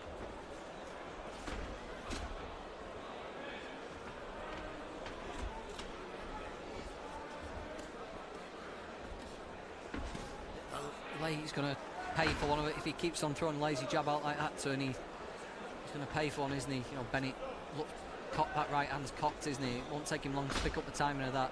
Yeah, when he puts a lot into his shots, Nathan, as well. Pick up the timing of that. Yeah, when he puts a lot into his shots, Nathan, as well. He doesn't hold back. Puts real spite in his punches, as you can see. Doesn't bully you, does he, Jezza? Yeah, he's horrible. Get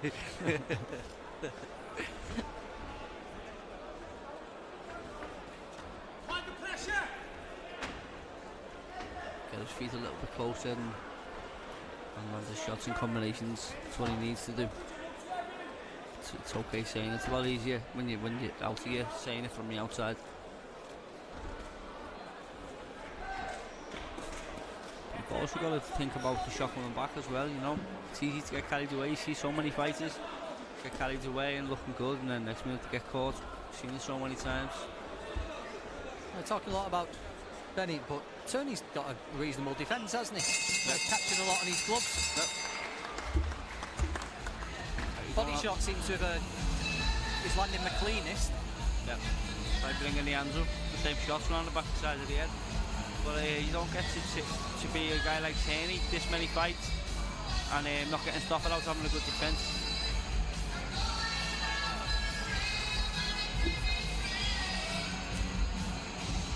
Fight number 4, this. 10 fights for us tonight. Nathan Quarles next. Like watching Nathan, can really fight. He's fighting Dmitry Kalinowski. Then Jay Farrell, who doesn't hang about. He's fighting Kent Kaupinen. Joe Kavanagh making his debut against Joe Beeden. Sean Cairns, Luke Fash. Sean Hughes, who was Mr. Excitement last time. And then Mason Cartwright against Ned Venus. Seconds out. Nathan Quarles from next, really talented fighter. Yeah, like really watching impressive. Nathan. Yep. Fight, can't he? Looks very calm and relaxed, Nathan Quarles, for such a young lad. Yep. Sensible head, doesn't he?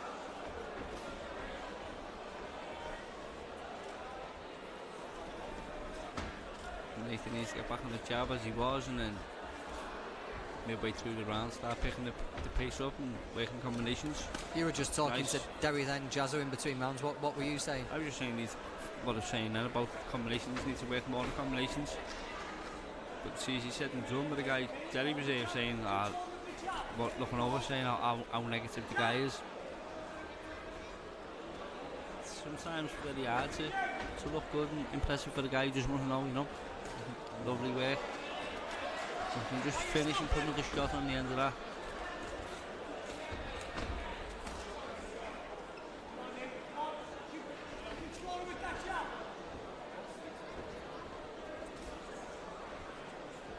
Carl Turney just gone full into survival, staying safe mode now. Just saying that he just has a little bit of a go. Yeah. And that's what Nathan has to stay cautious of, always.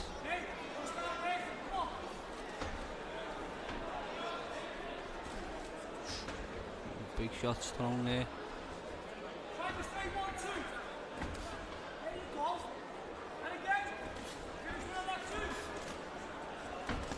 Oh, Just a shot over the top by Nathan. Almost boxing perfectly to orders there, Nathan, wasn't he? It's like a computer game. Derry was giving him the moves to throw. Yeah, it's good to be in tune with your coach as well.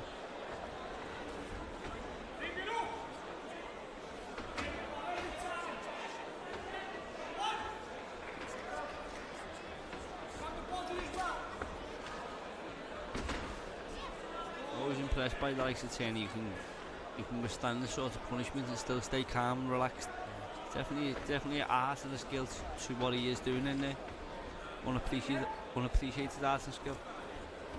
Never looks flustered. Nope. So it's part of staying safe, isn't it?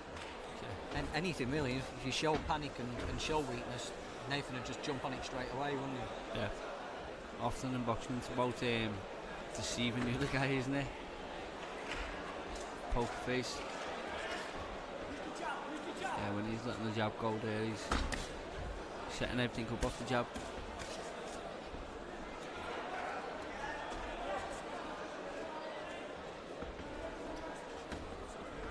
Round 3 here for Nathan Bennett, had it all his own way so far. But Turney just making it difficult for him to really make a big impression. But everything in hand, 3 rounds down. Yeah, he cannot do much more really, Nathan. He's landing big shots, clean shots. The guy's quite tough.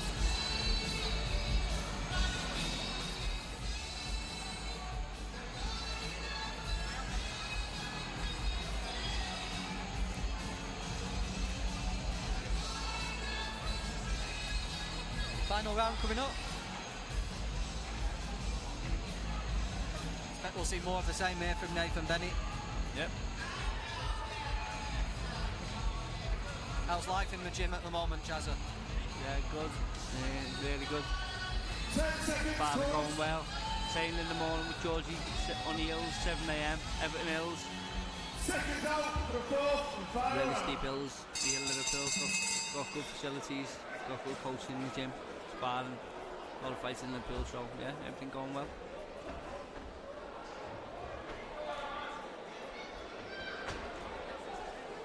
Those hills look brutal. How many days a week do you do? 3 times a week I'll do them.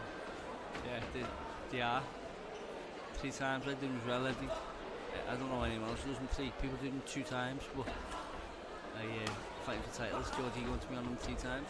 Yeah, it's always 21, is it 21 sprints? 21, yeah. Now, 21 sprints is hard up at any hill, Yeah. but they look like long hills as well. Yeah, well Nathan does them too. It's a 6 mile. It's a 6 mile run. It's a good run for anyone, but this is a 6 mile run on the hills. Do you know what I mean? It's just different. That's where I get my fitness from. Nathan's where he's got his fitness from. Big believer in running. Road works so important for fighters. What's your current #1 running track, Jazzy? You have some good music taste. I don't actually run to music, you know. You're not? No. I believe it's like in so you can hear your breathing, and you won't have music in a fight, would you? No. Someone said to me years ago, there was Kelvin Travis on an England team, on an England squad. Having music when you run is like having a crutch to get you through it. Yeah, if a fight gets tough in rounds 8, 9, 10, you're not suddenly going to have Peter Gabriel. No, I've got 3 kids, so it's often just Baby Shark playing over and over in my head.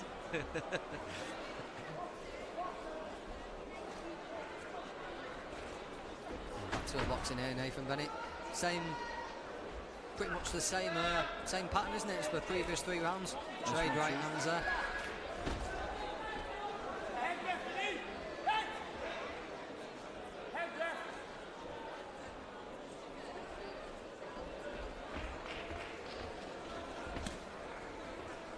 So you can put the combinations together. Yeah, just from every shot. The guy can really take a shot as well. He's come to have a go this last round as well. Trying to hold Nathan. So I would expect if Troy James pulled out of this fight, I'd expect them to try and make that for Nathan's next fight. Certainly stepping up in rounds now. Yeah, I'm sure that's a title fight of some sort. It's really, you know, Troy James just fought for the British title. Nathan's coming up. I'm sure he can get that made for some sort of title. Lovely shot by Nathan. Lovely backhand. Yeah, that's it. That seems to, I think it was the best punch of the fight, wasn't it? Yeah, that really stung him, that. Shame it's just come so late in the round. No time to capitalise on it, but 4 good rounds there for Nathan Bennett. 40-36, didn't lose a round there. Yeah, he's going to be happy with that, you know. Pulling out last minute. Surely he can get some sort of title on the line against Troy James. I think that's definitely worth the title.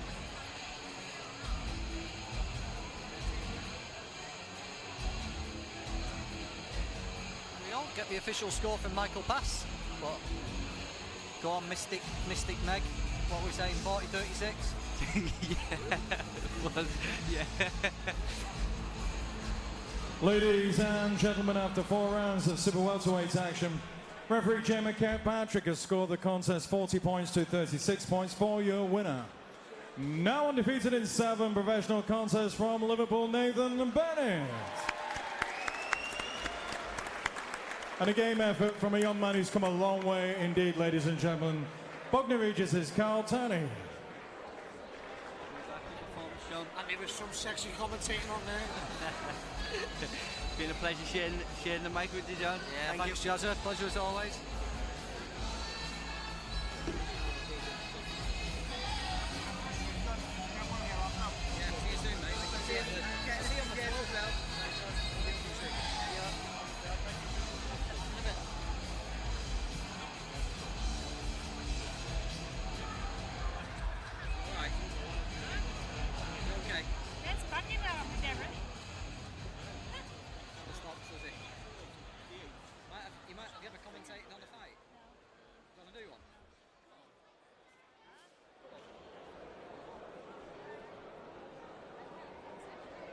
On we go with contest number 5. Here is our next boxer, a continental visitor, Dmitry Kalinowski.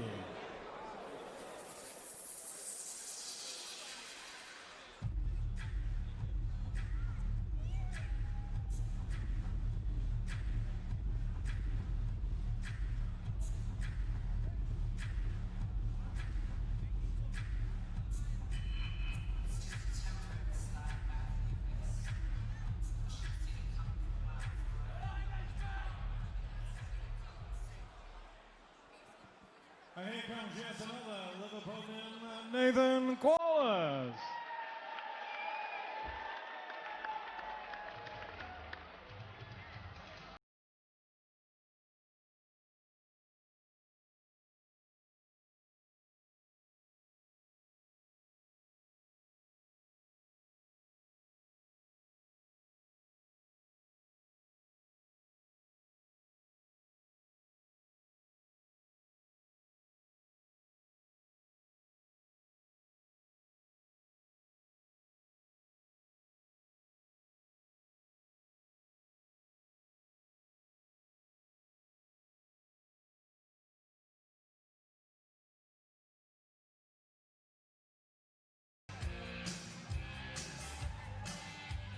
Ladies and gentlemen, contest number 5, halfway through tonight's bill for 3-minute rounds of boxing in the heavyweight division. Introducing to you firstly, boxing out of the blue corner, wearing the canvas-coloured shorts trimmed with black and blue. At the weight scale, 14 stones, 6 pounds, 2 ounces. He hails from the Baltic coast, Klaipėda, Lithuania, Dmitry Kalinowski. And opposing him, boxing out of the red corner, wearing the black colored shorts trimmed with silver. At the weight scale, 14 stone, 4 pounds, 10 ounces. A perfect, unblemished, pure record thus far. 4 contests, 4 wins. Presenting from Liverpool, the undefeated Nathan Quallers. Timekeeper at the bell, Phil Morris from Liverpool. Anfield's star referee Mark Lyson in charge of the action. Okay, boys, both know the rules. Want you to obey my commands. Tell you to break clean, defend yourselves at all times, boys. Good luck to you both. Bench here, we've got Peter McGrail's going to help us commentate on Nathan Corliss. Hello, you're all right? Yeah, not bad. No, you weren't expecting this, Peter, but... I know, but...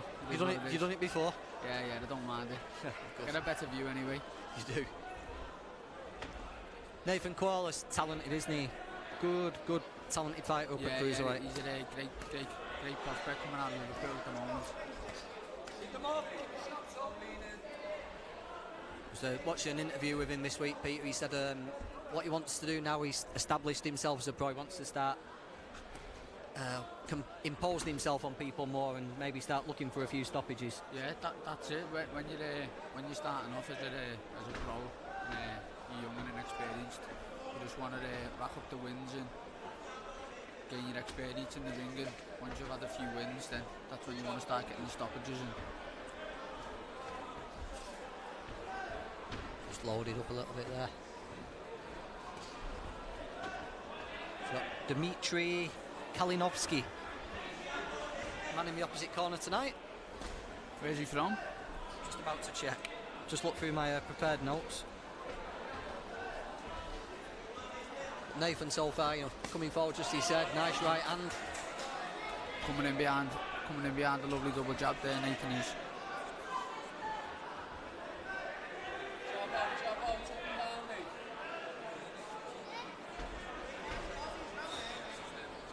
A decent guy, month 13, Dmitry. Got 5 knockouts on his record as well. But he's been in against the who's who of guys over here, people like Mick Learmouth, who can really fight, Shakan Peters, who's good. Jordan Thompson stopped him.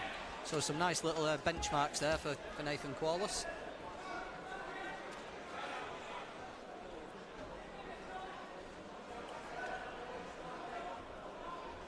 What's like Nathan's reputation around Liverpool, Pete? What do people think of him? Yeah, he's got a good reputation in Liverpool. He's as I said before, he's a good up and coming prospect. He hits hard and he's a great fighter. A good family as well, isn't he? Obviously. Noel Corliss, really good heavyweight in his day.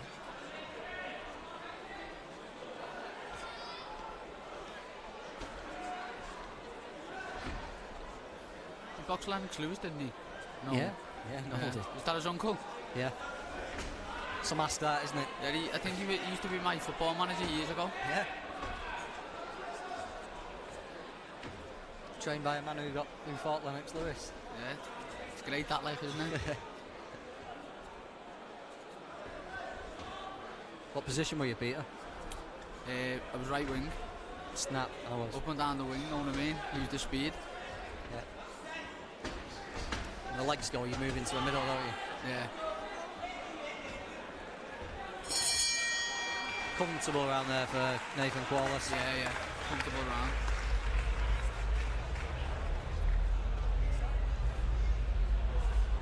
A Solly team. One of his new breed, isn't he? Solly had just started putting pros in.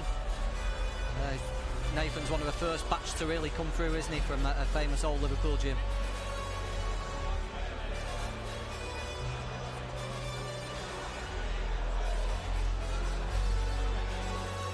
Maybe some signs there that he can make a bit of a dent though in I'm going to call him Dmitry. He landed that right hand a couple of times flush, didn't he? Yeah, he just needs to keep working that jab, keep his feints going, and he'll get the backhand off at some point. Corners, 10 seconds. Out for round 2.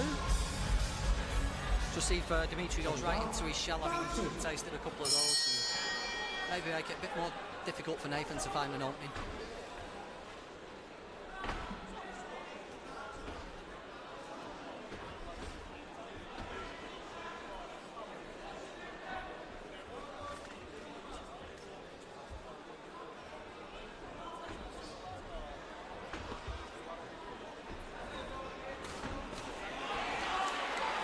Good work from Ethan, body and head.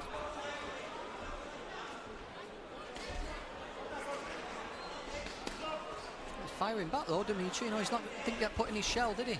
Not much getting through there, though. I said it to Jazza, Peter, just in the last fight. It's what you want, isn't it? Or you want an opponent who's got a bit of ambition, who leaves some gaps for you to capitalise on. You don't want someone who's just going to clam up, do you? Yeah, 100%. If you've got an opponent that's just not throwing it on back, tight guard, on the back foot, on the ropes, it makes it an hard night work for you to open them up, and that's why sometimes it always goes to the points victory.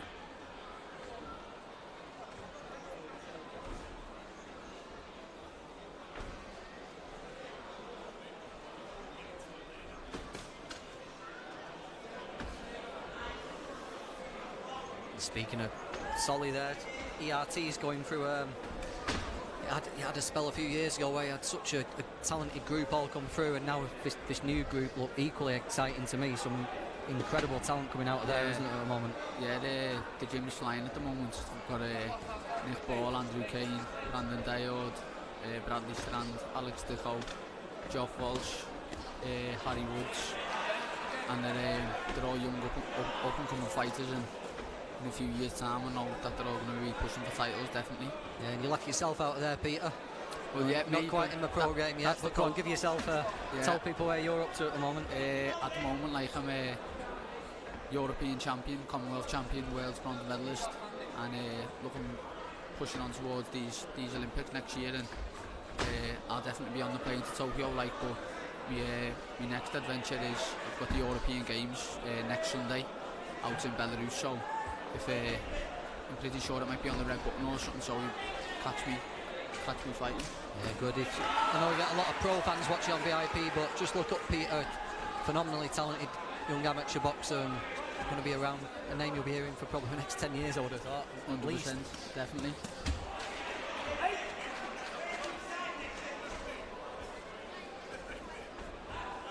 Leo just getting behind that jab you were talking about, Peter. Yeah, he needs to keep it in his face, keep fighting it.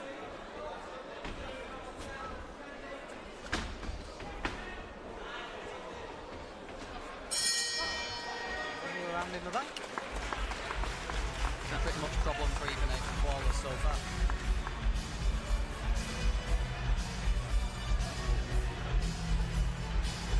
How do you like the sport then, Pete? Is most of your time spent just fixated with the amateur at the moment? Do you watch a lot of this level pro boxing? Are you someone who can't get enough of it? Yeah, I love the boxing, do you know what I mean? And my friend, I've come to watch, obviously I've come to watch everyone tonight, but the main person who I'm supporting tonight's Joe Pavana.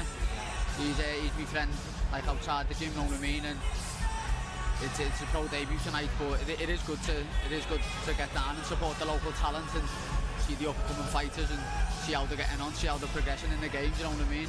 And when you're looking at your future opponents, some pros don't watch the sport, they leave it all to the training, you know. They can't think of anything they'd less rather do on a Saturday night than watch the boxing. Are you one who likes to see what your opponents are doing? Do you like to study them? Do you like to know everything? Yeah, I wouldn't say I like to study them, like, but it's nice to have a little look at them, see what they're about, you know what I mean? But I tend to focus on myself more than anything. If I know myself, I'm 100%, then there's not really anyone in the world that can do much with me.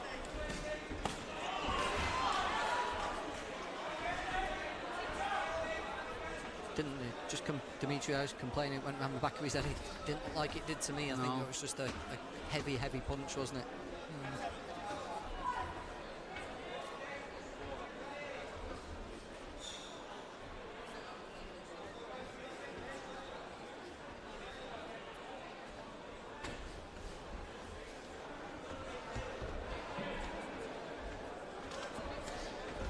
Tough division with cruiserweights. So it's big guys, big punchers, but it's also a division where people get moved quite quickly.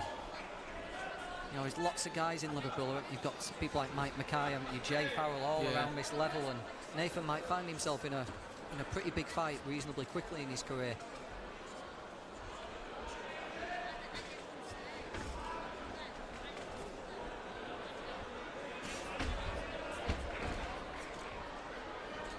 Falling short a little bit there. He's a bit negative now, isn't he, Dimitri? I think he's felt the power from the start of the round. I think it was that right hand over here. Yeah. He complained about the back of the head.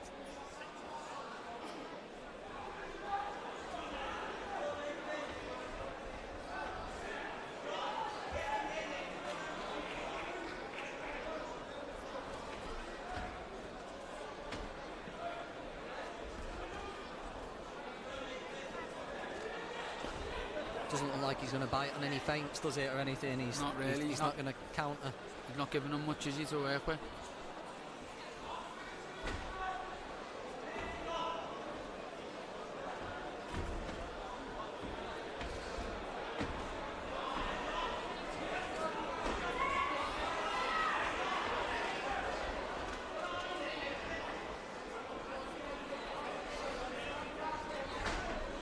Probably not something you're too accustomed to these days, Pete. You know, the level you're fighting at. Yeah. Every guy you're in against, you know, he's going to be looking to win, looking to score their own shots. It must be. How do you find watching something like this? Watching it, like I've watched it for a good few years now. Do you know what I mean? I've seen the lads in our gym when they first turned pro years ago.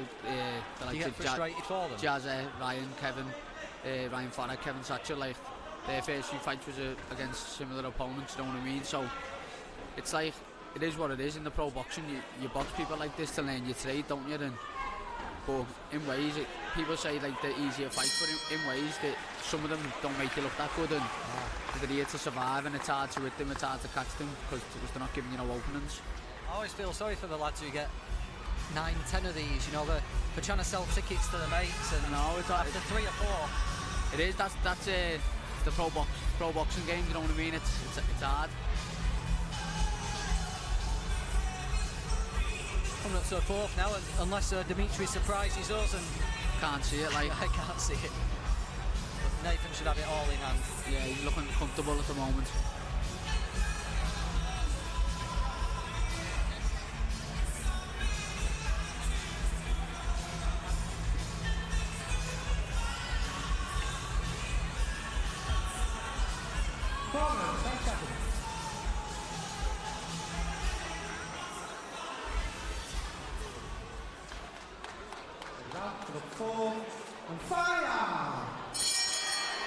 This is a second outing of the year, this, for Nathan Quarles. Looks like he's well on the way to 5-0. His last opponent, Kent Kalpinen, we've got Jay Farrell going in against him next. So for those of you who watch all the VIP shows, it's a nice little chance for you to compare how two guys did. Nathan beat him on points. Jay Farrell genuinely doesn't try and hang around too long, so he'll be looking to go for the stoppage, Jay, won't he? Jay will be looking make to a statement. I believe there was rumours of Jay going in that The Ultimate Boxer was the would have been made for him, I think. That definitely.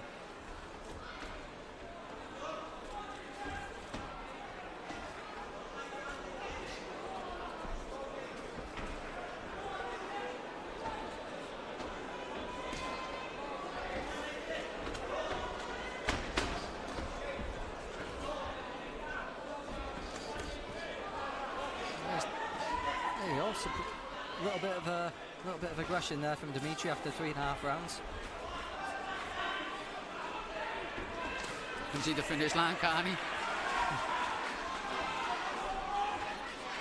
I think you're right, you know, Pete. I think it was that right hand over here at the start of the last round that just really put him back in his shell. Yeah.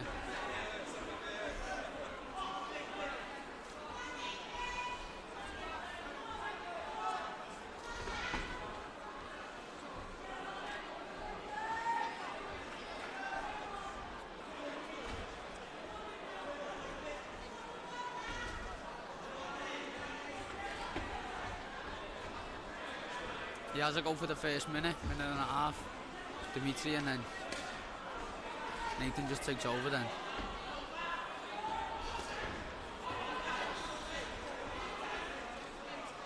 We're just coming into a final minute now.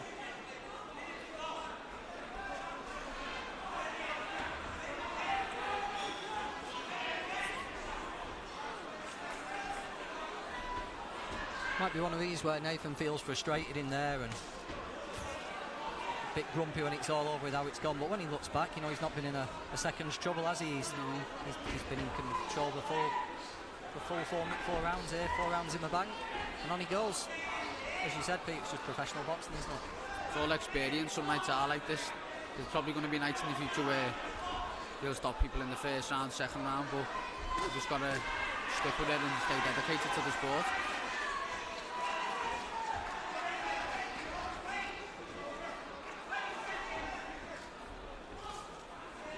Nice little chopping right hand there. Yeah.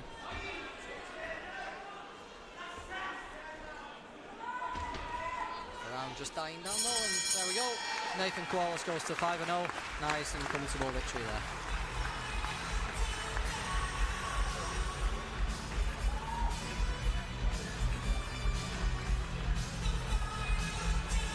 You impressed, Peter?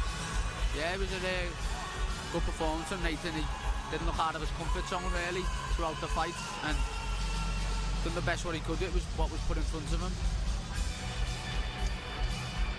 Get the official score here from Michael Pass, and solid debut there on the microphone from Peter McGrail on VIP TV.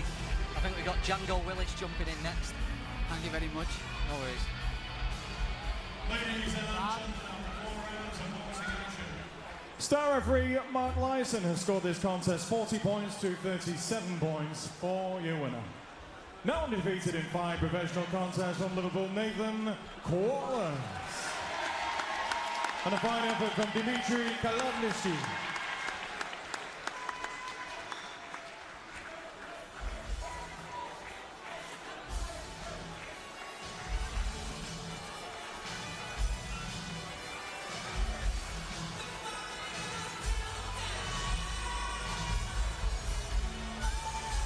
On we go into the second half of tonight's show, our 6th contest. Please welcome from Swaddling Coat, Hammerholm, Kent Koppinen.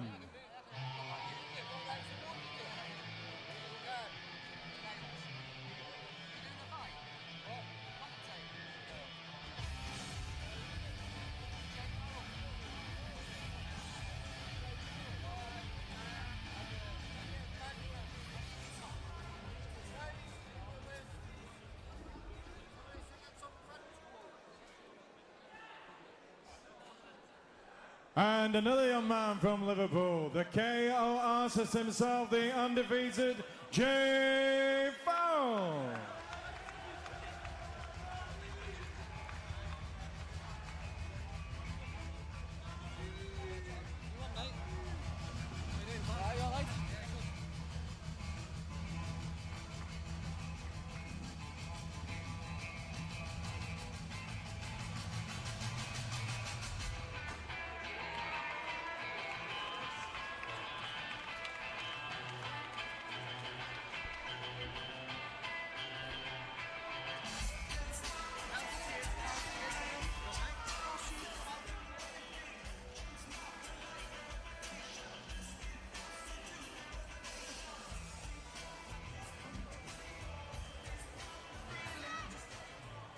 Ladies and gentlemen, John Evans on commentary, ably assisted by Tom Farrell. 6 3-minute rounds in the heavyweight division, our next contest. Introducing to you firstly, boxing out of the blue corner, wearing the black colour shorts trimmed with red. At the weight he scale, 14 stone, 6 pounds, 4 ounces. Tonight is his 19th professional appearance, presenting from Swaddling Coat, Kent, Hammerholm, Koppinen. And opposing him, boxing out of the red corner, wearing the blue coloured shorts trimmed with white and gold. At the weight he scaled, 14 stone, 6 pounds, 2 ounces. An excellent record, 7 contests, 7 wins. 5 of those wins coming by way of knockouts. Presenting from Liverpool, the undefeated Jay Farrell. Timekeeper Chris O'Connor, referee in charge of the action, Jamie Kirkpatrick. 6 3-minute rounds. Tom Farrell's jumped on commentary now. Keep the punches up. The dream team's backed on. How are you, mate? Yeah, pretty good, are you? Touch gloves, good luck to you both. Here we go, Jay. Farrell doesn't usually hang around, does he? But Ken Kalpinen can give anyone round, so let's see what Jay can do with him.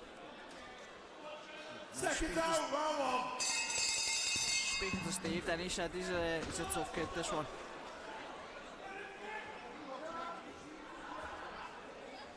Yeah, seen him a few times. I can't remember anyone getting rid of him, but you know Jay Fowler's going to try, don't you? Yeah, he'll do his best, don't he?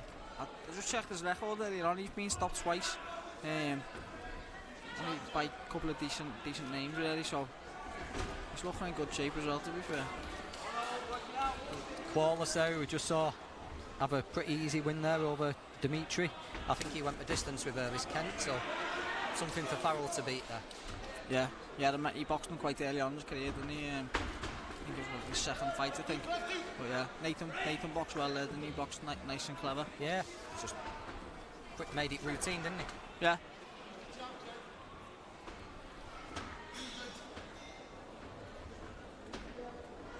I think Jay's just at the sort of stage of his career somewhere they might just start calming down and getting to look for things a bit more. Because early on he would fly out, wouldn't he? Although he's taking a few off Kent Kalpanen there. Yeah, he's rolls for now. Big right hand, he's down.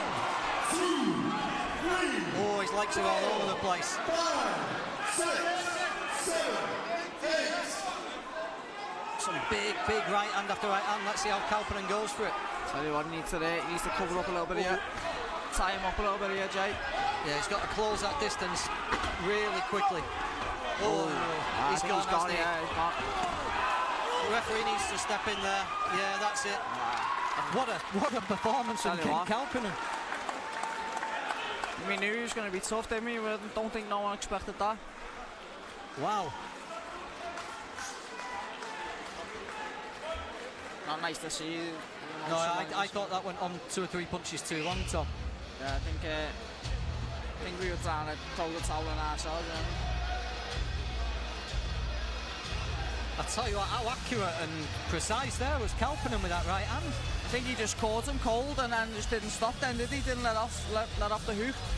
But I just said to you, are they going to get Jay to start being a bit more cautious? Because he didn't come out as the usual Farrell way, and maybe he just got caught cold. I think he was going to look to ease into the 6th round, then, because he hasn't really boxed over that distance before. So Jay's made a full recovery, and I'm sure can come back from this defeat. After 1 minute and 32 seconds of round number 1, referee Jamie Kirkpatrick has called a halt to the contest. In his opinion, Jay Fowler was in no position to continue. Therefore, your winner from Swaddling Co, Kent Kalpanen. I was not expecting that, Tom. A defeat isn't the end of the world. Let's hear it for James Elise Arena, ladies and gentlemen. And our appreciation for Swaddling Co, Kent Kalpanen once again.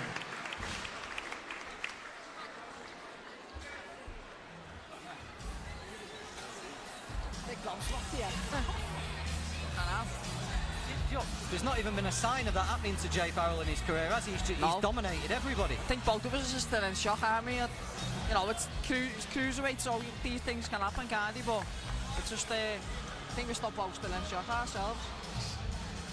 I couldn't believe how accurate he was. You know, he hurt him. I could see Farrell got hurt, but it was how accurate he was and aggressive. Some finish there from Kent Kalpanen. Just going to double check how many stoppages. Well, he's had 5 wins and now 6 wins and 4 knockouts, Kalpanen. Yeah, so he can clearly stopped bang. the goal himself, yeah. On we go, ladies and gentlemen. Contest number 7 from Swindon. Here comes Joe Beedham.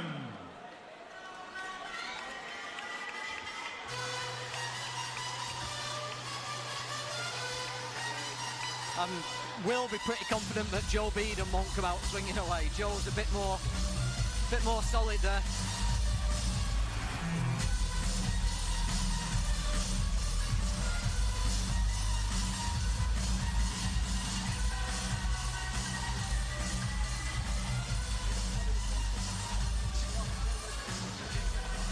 Chris O'Connor there, be seeing you.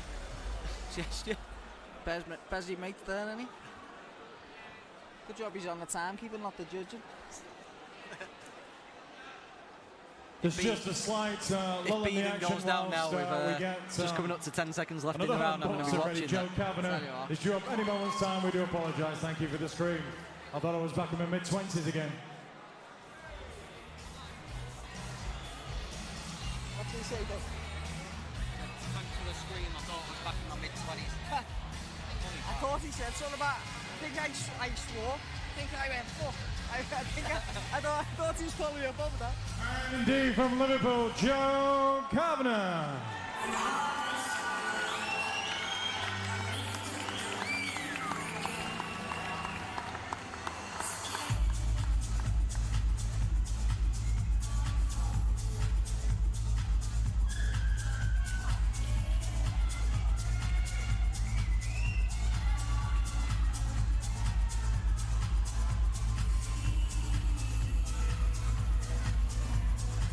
Joe Kavanagh for his debut.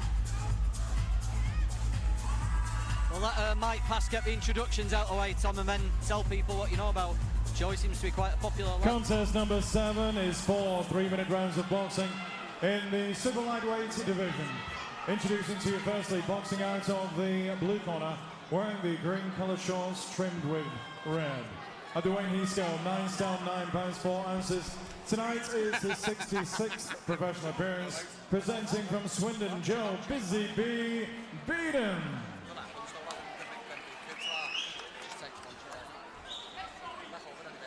And opposing him, boxing out of the red corner, wearing the black coloured shorts trimmed with silver.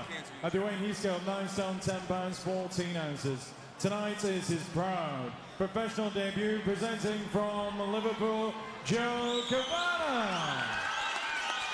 Timekeeper is Phil Morris, star referee in charge of the action, the always fine Mr. Mark Lyson. 4 3-minute rounds.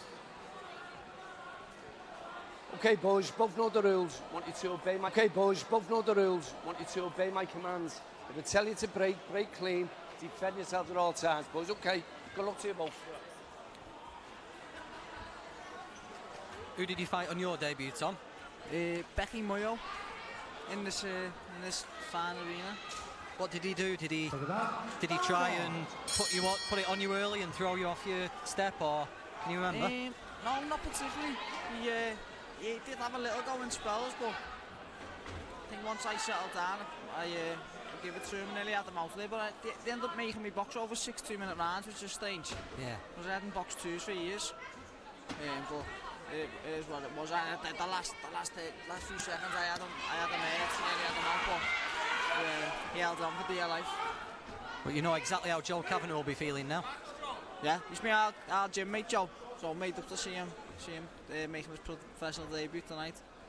Tell the millions around the world watching us, Tom, what's he like? What can we expect from him? Good tricky southpaw. I haven't trained with him since he was about 11, 12, but he hasn't half grew since then. But I used to take him on the pads all the time. He was a quality little operator back then. He started naturally. So he's developed. And I believe he's developed a little bit of a punch as well. So might see him at Joe Beaton here.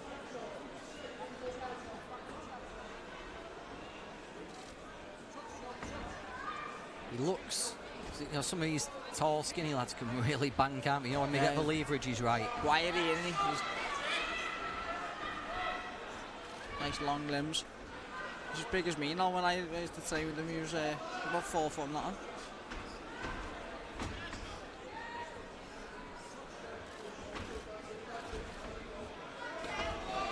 Nice body work.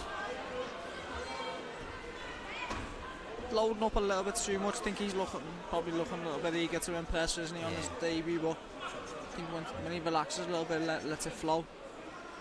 Quite often we see lots of lads make their debut on VIP. You always see the best of them in the second round. Yeah, once the first round nerves have settled down. 3 and 4 you get that adrenaline dump, but round 2 we've usually relaxed a bit, and then you really get to see what they're about. He holds himself well, doesn't he? He's got good shape. He's not scared to let his hands go. No, he's looking like he wants to hurt him, isn't he?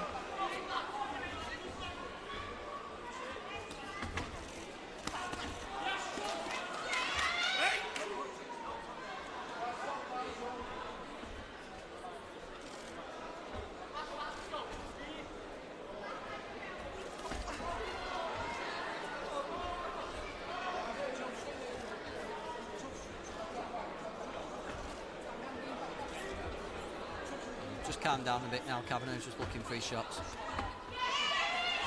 I think He's quickly got beaten on the back foot, though, hasn't he? Yeah. Doesn't look really like he's wanting to throw much now.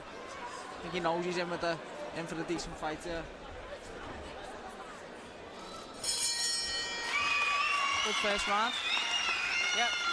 Be relieved that's out of the way. First one's done now, and there we go. He's a professional fighter now, Tom. Yeah.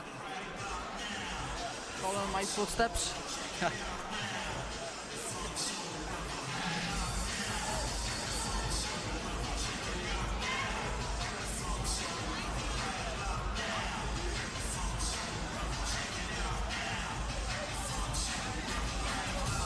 How are you, Tom? Anyway, what's going on with you at the moment? Good, yeah. I've been waiting for a date, so I think we were open. I was going to get on the Matchroom one in Manchester, but it doesn't look like that's coming off. So I think we're looking to probably fight on the Ultimate Boxer card in Manchester on the 19th of July. So 6 weeks instead. I've been training anyway, right up until like.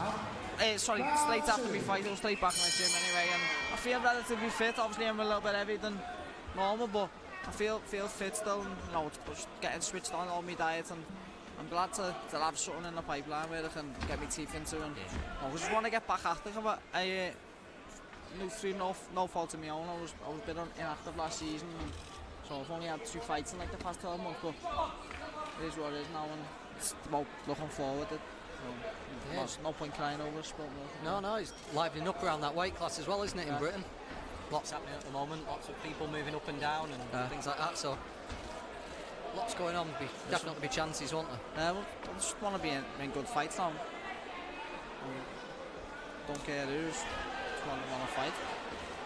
That Ultimate Boxer show, we got Jack Kilgannon, VIP fight. He's fighting for John Telford for the area middleweight title. Good fight, that. Yeah, it will be a cracker. John Telford, is he not a what's it called as well? Not VIP, or did he used to be a VIP fighter? Yeah, he's fought on lots of VIP shows. Yeah, so it's a good little Haroon. Good little local derby, that, isn't it?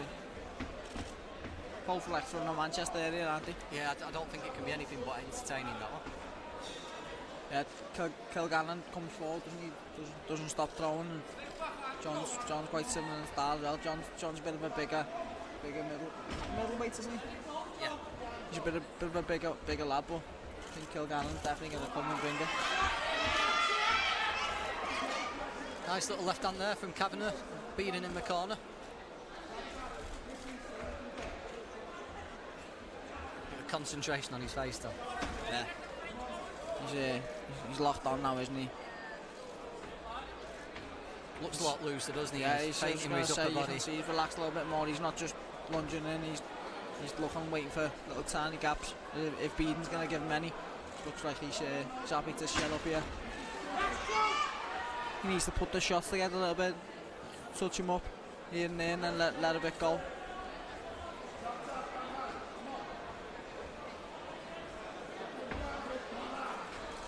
Bit of a recurring theme tonight. It's happening in most fights. It's so difficult, isn't it, when a guy just puts his earmuffs on and don't give you anything to work with. Yeah. You know, you've got no openings to capitalise on, especially for a debutant. People just think it should be you're fighting someone who's won none and lost 60. You just think that's it, they're going to flatten them, but they've mastered the art, haven't they, of not getting it clean.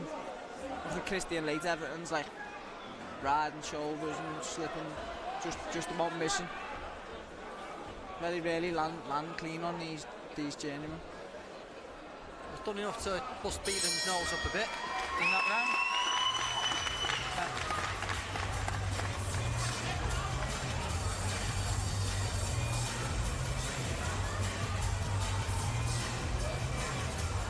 Definitely 2 in the bank for Joe Kavanagh so far. Yeah, I'd say so, yeah. He's looking good. He's looking, as you said, he's looking a bit more relaxed now.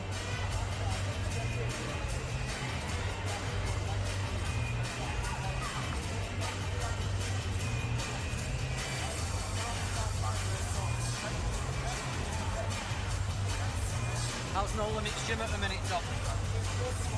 Good, yeah. It's hot at the minute, very hot. One of them them big shells, isn't it, where it's cold in the winter but it's roasting in the summer, so shouldn't have no problem losing the weight that I put on.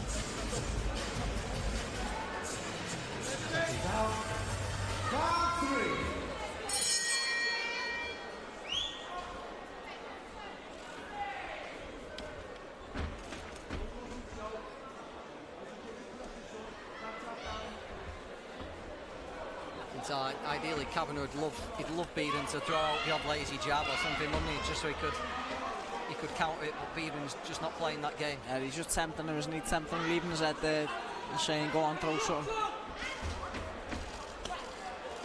Working the body well. Doesn't need to panic though, does he? You know, if Beaton's not throwing, Kavanagh's winning rounds. You know, there's no point in getting tense and all that up about it. I think it's just that everyone wants to stop the pro debut. I don't think he just wants to put a big show on. But I think the more you look for it against these type of people, the less it's going to come, isn't it?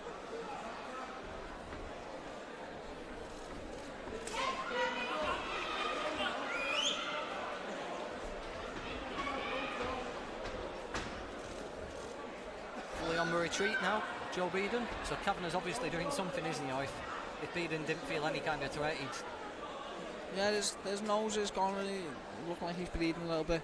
Obviously he hasn't threw a lot, so must be taking a bit of steam out of him. Good shot again. So he landed a nice clean backhand and sustaining the attack there. He needs to straighten it up, I think, because it went right through the middle, that one. It's a lovely shot. I think when he's trying to go round the side, he's got the ear muscle and he's nothing really working round the side. I think if he pops it through the middle and forces it back. No, he's slowly but surely busted Beaton up, hasn't he? Yeah. You know, without it looking like much clean's landed. I'd say he looks like he's been in a fight here. Looked like it hurt him, that, to be fair.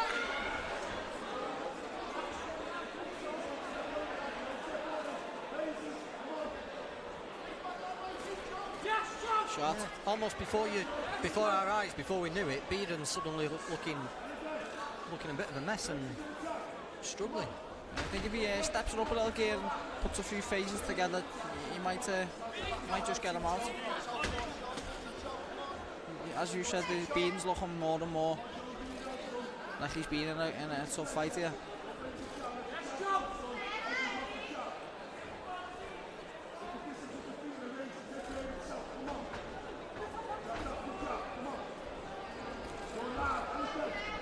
There's less and less coming back now from Beaton, even just for safety. He's just happy to just sell up.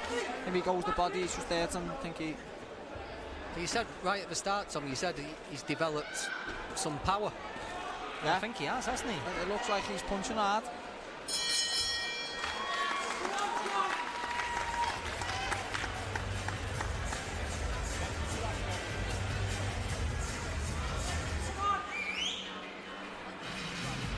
We've got Mason Cartwright topping the bill. A couple of fights down the line. How's Mason looking, Tom? He's looking good, yeah. He's big and strong at the weight. Yeah, I sparred him a couple of weeks ago. He's looking very strong, so be interesting to see how he gets on with this Paplauskas, who's a very tough, durable opponent, isn't he? Yeah, he's done well recently with Chris Jenkins and Liam Taylor, hasn't he? So it's a good little marker, this, for Cartwright. He's doesn't really get stopped. I think he might have got stopped once out of all his defeats. He's very tough and he can punch a little bit himself. He's been in with Ryan Mulcahy a couple of years ago now. Ryan was telling us he can punch quite a bit. Well, that should play into Mason's hand, shouldn't he? If he comes and opens up, then Mason's fast and powerful, and it should play into his hands.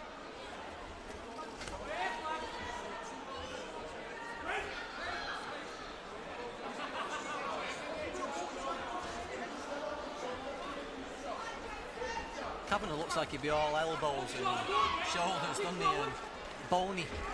Yeah. Horrible fella to fight. He's wiry, isn't he? He's got that frame where his arms are everywhere.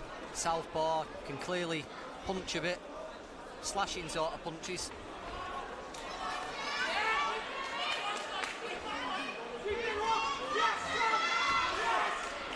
nice variety of punches. Definitely hasn't got no stage fright, has he, for his professional debut? He's looking with intent to hurt Beeden. He's putting the shot together well. For one thing, he probably hasn't thrown as much, I would have thought, just looking at his build. Straight shots. Yeah, he's quite happy to have a little fight inside, isn't he? There we go, making one out of a commentator. And he lands a nice long jab.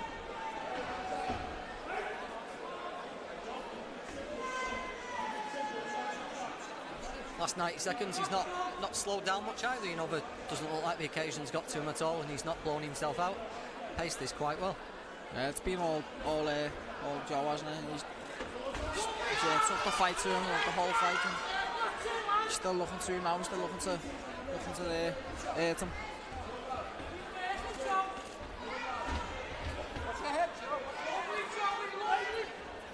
Mark Lyson says, what's the head? Joe, they're both called Joe. Which one's who's he talking to?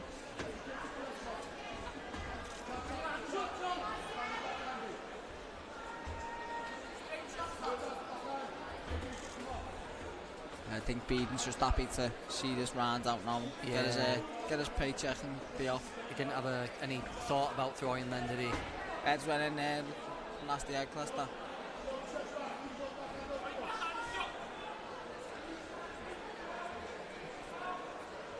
Beeden probably, when he saw Kavanagh and the first round went by, he probably thought he was in for a pretty safe night, but it's turned anything but, hasn't it? He's turned into a bit of a tough 4 rounds, this for Joe Beeden. He's going to go home, isn't he? He's going to be sore in the morning.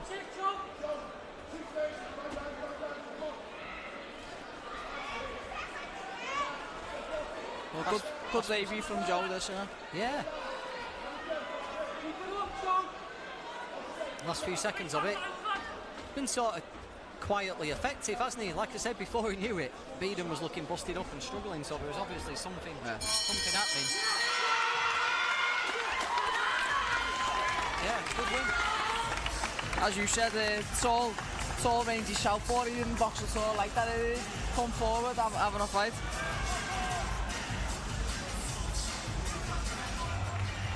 What type of lad is he, Tom? Will he be absolutely delighted with that, or will he just take it in his stride? He'll be buzzing, yeah. He's only a quiet lad, but he'll be made up with that.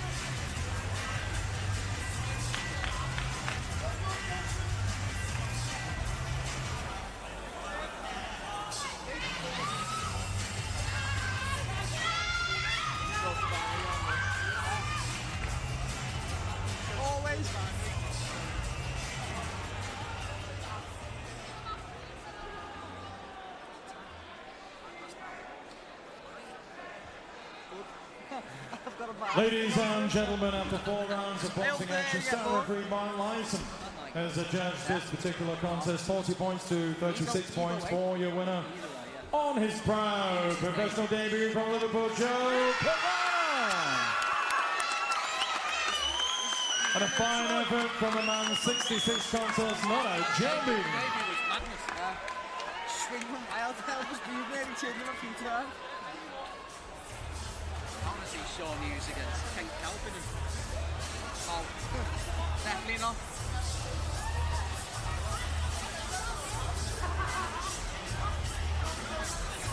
There we go, Tom. Thanks for that. I think Django Willis is desperate to get on. Go on, I'll go and get him. Yeah. See you later. Brilliant, thanks, Tom. Don't forget, it's still time to send us your tweets via the hashtag on Twitter. John Evans is waiting for them.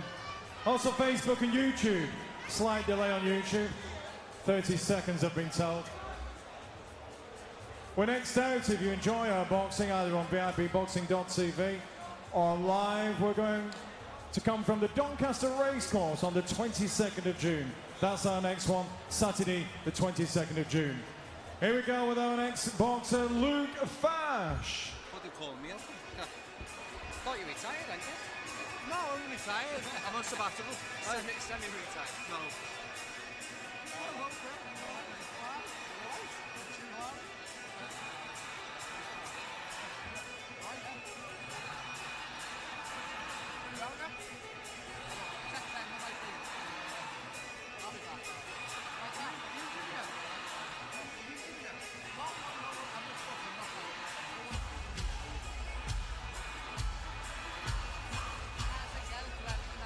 And I seem to be on a cycle of repeats this evening from Liverpool, another young man, Sean Kearns.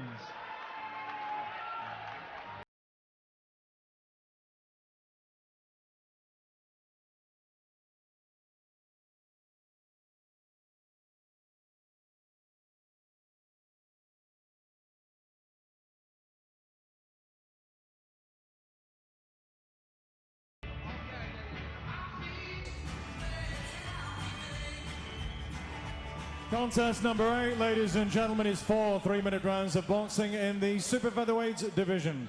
Introducing to you firstly, boxing out of the blue corner, wearing the black colored shorts trimmed with silver and blue. At the weight he's scaled 9 stone 3 pounds 1 ounce. He's a half centurion, ladies and gentlemen. Tonight, this being his 51st professional contest from Hull Humberside. A warm Liverpool welcome, please, for Luke Flash Fash. And opposing him, boxing out of the red corner, wearing the blue and white coloured shorts. At the weight he's scaled 9 stone 3 pounds 1 ounce. 5 contests, 3 wins, 2 defeats. Presenting the Comanche from Liverpool, Sean Kearns. Timekeeper Chris O'Connor, busily at the bell talking. Referee Jamie Kirkpatrick from Preston. 4 3-minute rounds. Okay, lads, you both know the rules. Keep the punches up and watch your heads on the inside. Obey my commands at all times and defend yourselves at all times. Touch gloves. Good luck to you both.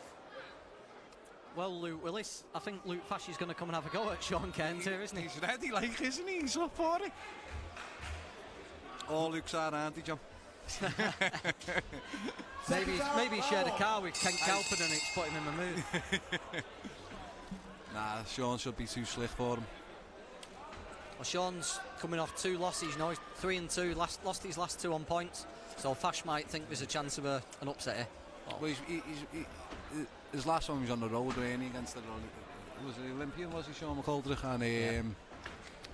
and his one before that was Brett Fido, and it was a close one. He could have went either way. I thought Sean might have nicked it. So well, Brett Fido was on that unbelievable run as well at the time, wasn't he? He was upsetting everybody. Luke Flash might be looking at Brett Fido as like, you know, his inspiration. Yeah, inspiration.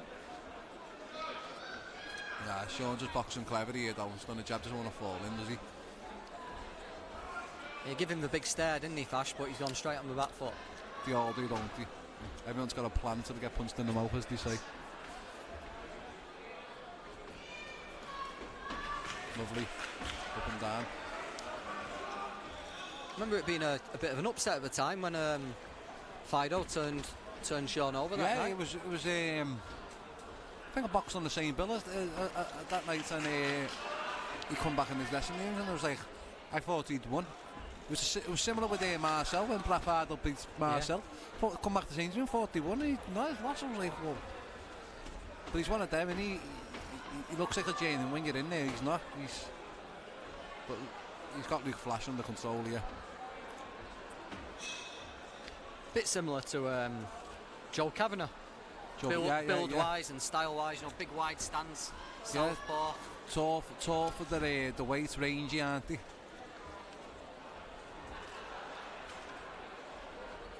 And Sean just needs to relax just a little bit more here. Yeah, he's too tense. But just holding his head and chin a bit high and tense, isn't he? I think because it's a 4-rounder as well, and he's gone from 6 and 8, it's hard to get all your work in the space of 4 rounds. So he's going to be eager to get back onto the lovely little body shot. He's following around the ring now. He wants to cut it off, slow it down just a little bit, take his time a little bit more.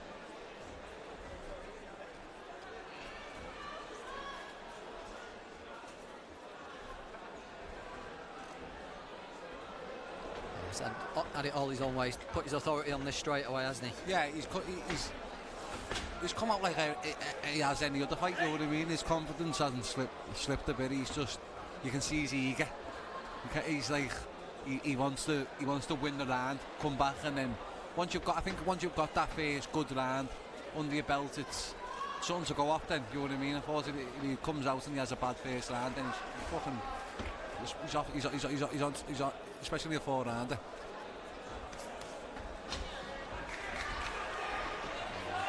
Not good around there for Kearns. Didn't give Fasher even a glimpse of getting involved in that. He's lost the snarl, hasn't he?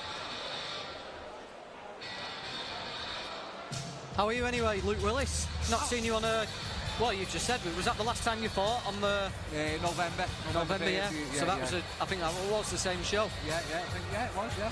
So you're back in the gym though now? I haven't stayed out of the gym. It's just took a little bit of time out. Couldn't get the big fights that I wanted, you know what I mean? And just patience. I'm having patience, a bit of patience. I'll get there in the end. Life gets in the way sometimes, doesn't it, Luke? Boxing gets in the way sometimes, actually. The opposite way. Yeah, I'll be back, mate. Listen, look, mate. I will win that British title 100%, just not right now, mate. It's not my time just yet, but it will be. Seconds out.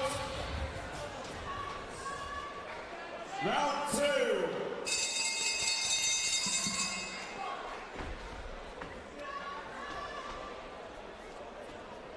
Let's just see if Cairns can just relax a little bit here. You know, it all went his way in the first round. He's getting in. He needs to just stay in the pocket just a little bit longer, relax a little bit more.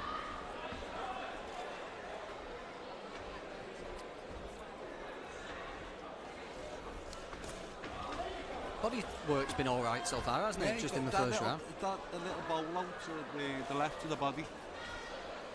Because your flash is right out of those there.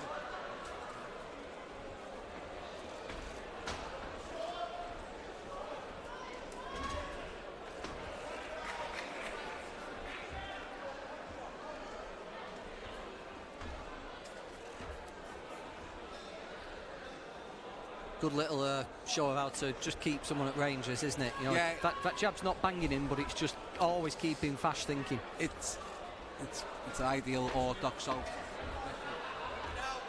southpaw, isn't it? He's just the orthodox. His right foot's on the outside all the time. Just a bit more busy with the jab. You'll find that he's a bit more busy with his jab. He'll get his backhand off a lot more.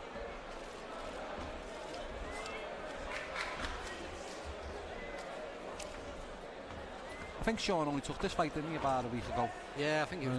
No, he got added pretty late. He's one of them, Sean, always in the gym, always training, so... Perfect chance to get that winning, isn't it, as well? Yeah, just get it out the way. Sometimes you can sit there and wait around too long and you put more pressure on yourself. So I suppose now he gets this little win, it's out the way. Obviously it's not done dusted, just not in the bag, but...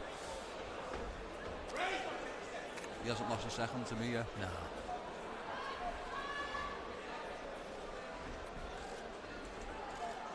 It's going to be a little bit of a shock for him as well, going from the Sean McCullough to Luke Flash. It's going from one extreme level to another. Yeah, he might have, just before he came out, he might have had a few doubts, but he might have just realised pretty quickly, you know, I'm better than this level. I'm levels above, but as I said though, he's got to stay switched on. Because him getting beat by Brett Fargo is a lesson to be learned, mate. He can't look at Luke Flash swinging now. He's got to stay switched on because if they see a chink in your arm, mate, they're going to jump on you. Shot.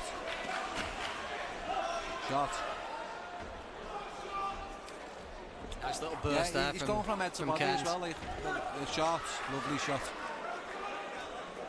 Just making room for himself and clean shots there, weren't he? Just for a good 20 seconds. Not panicking under pressure.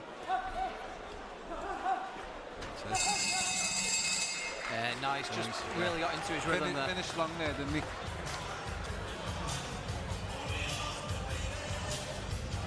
Two in the bank for Sean Cairns. Flown by tonight. Still to come, we've got Sean Hughes against Gennady. Gennady, I'm going to call him. Kennedy, and then he's the Baltic bomber, isn't he? He's the Baltic bomber. And then later tonight we've got Mason Cartwright and Edvinas Poplauskas. So it's been an exciting, decent night, I think. You know, we've had a few one-sided wins, we had a big upset, and now we've got two crowd pleasers to come. Sean Hughes on his debut threw caution to the wind and just got involved in a brawl. And then Mason Cartwright's an exciting, powerful fighter, so... I think that will be a good fight, that Mason against because that what's his name, Poplauskas, he comes to Aberdeen. He's nowhere normal German in real life. I wonder what the shuffle on the back of a shorts now, like, what's that mean? Good nickname, isn't it? Shuffle. I thought Flash was his nickname, it's his second name, isn't it? Hey. Don't need a nickname with Flash as your second name. Maybe Shuffle's his middle name. I wonder what he's been shuffling.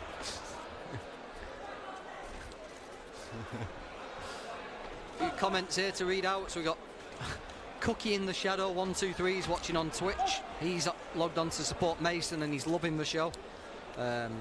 It's like Cookie now. And then we've got start tuning into www.vipboxing.tv /live. That's where the most steady stream is. Gone down a couple of times on Facebook, I believe. But if you go on to either Twitch or vipboxing.tv /live, you'll get a nice high definition stream. You can hear me and John a lot better. The dream team. Commentary's held up all night, Luke. What? The commentary's held up all night. Yeah. Shot. Right, lead right hook's worked a few times, hasn't it? I like that shot. Practice it in the gym on Monday. Yeah. I think he's half stolen off me, to be honest with you. I'll let him have it for tonight.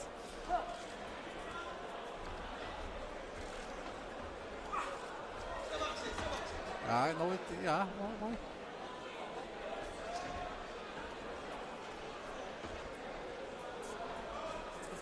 Just whips it around that left hand, doesn't he? That it's like almost like a bit of a leaping lead right hook. Its arms are perfect. It lands exactly at the right time. It's not like very fast. It's more.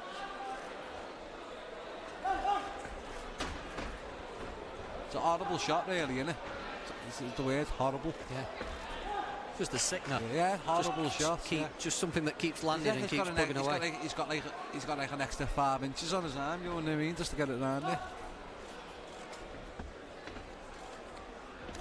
But I think every time he lets go of it, Luke Flash catches him with a little right hand, so that's when he hasn't really went gun on it.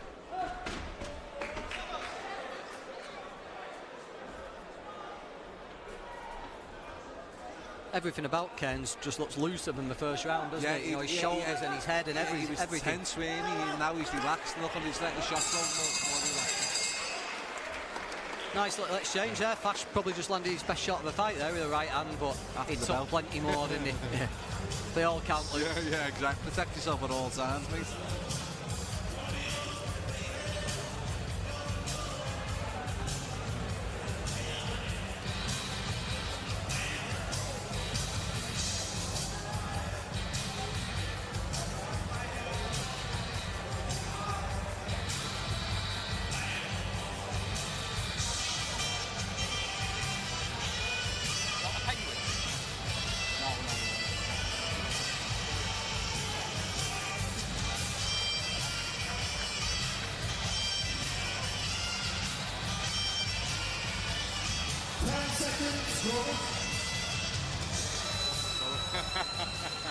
Second out.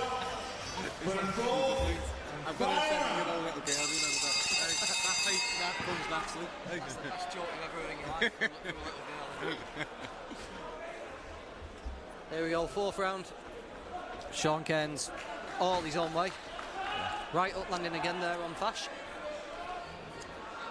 He wants to just enjoy it now. I think he should just go on the back foot and practice some things he's been maybe learned in the gym and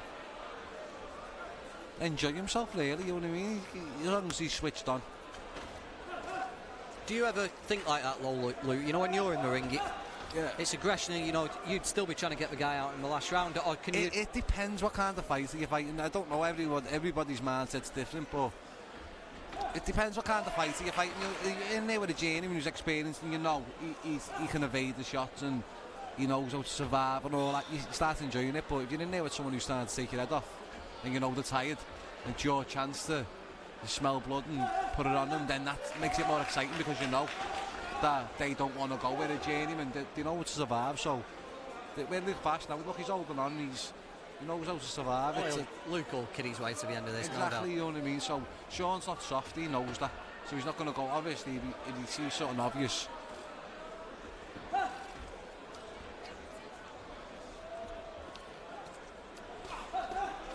Beautiful left hand there. It's been more of like an amateur pace, hasn't it? They've said like constant. Last round and a half, he's landed plenty of clean stuff, Cairns. I think he's got that pressure's gone off his shoulders now. He's in the fight. He's back, as we should say. He's like.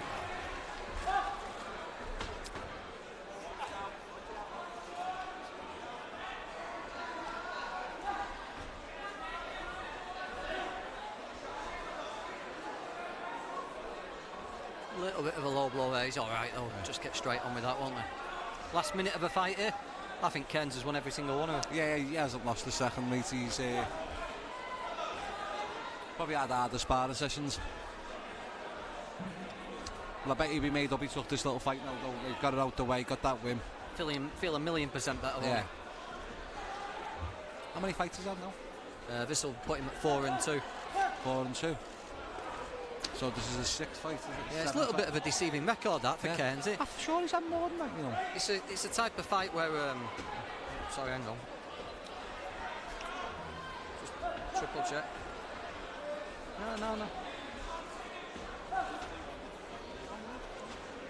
My bad. It's a type of record that will get him a chance. Yeah. Because someone will look to capitalise on it. Yeah, but he's actually a better fighter. It's a winning record. It's a winning record. Yeah, you see a big smile on Kearns' face there. It's relief, isn't it? Christmas morning, that's the way. How you done?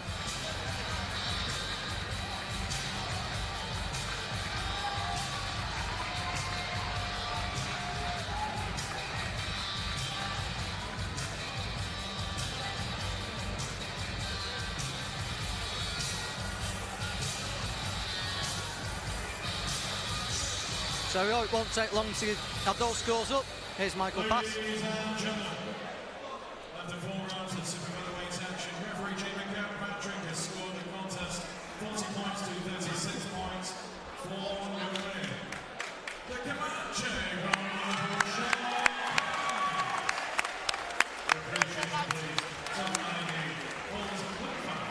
There you go, that's as straightforward as it gets, that loot, wasn't it? Clear shutout. What he deserved as well, he needed that. It's good to get the rounds in as well, isn't it, for him? I know it's only a 4-rounder, but you could be an 8-round and stop someone in the first round and not get anything from it, so. Now I'm fully expecting Sean Hughes against Gennady Krajewski to be completely different. Yeah, it's going off. Gennady's going to block some punches with his face, guaranteed, mate. Everybody I've spoke to about Sean Hughes says he's reckless. Yeah. Has he got a reputation for going to war too easily, Sean? Well, he used to be a heavyweight, didn't he, in amateurs, so he's Ladies and gentlemen, this is your penultimate contest of the evening. John Evans still on commentary, joined by Luke Willisner. Here comes the Baltic Bomber from Liverpool, Gennady Krajewski.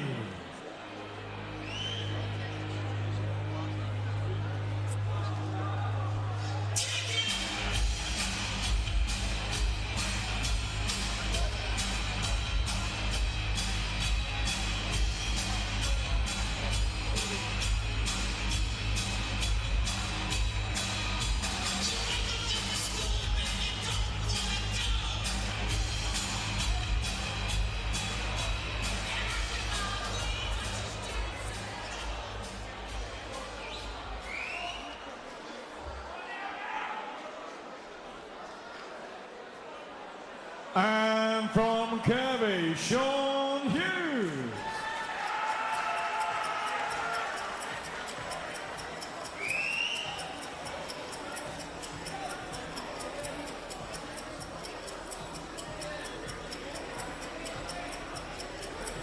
Let's see what Sean Hughes has learnt from that debut.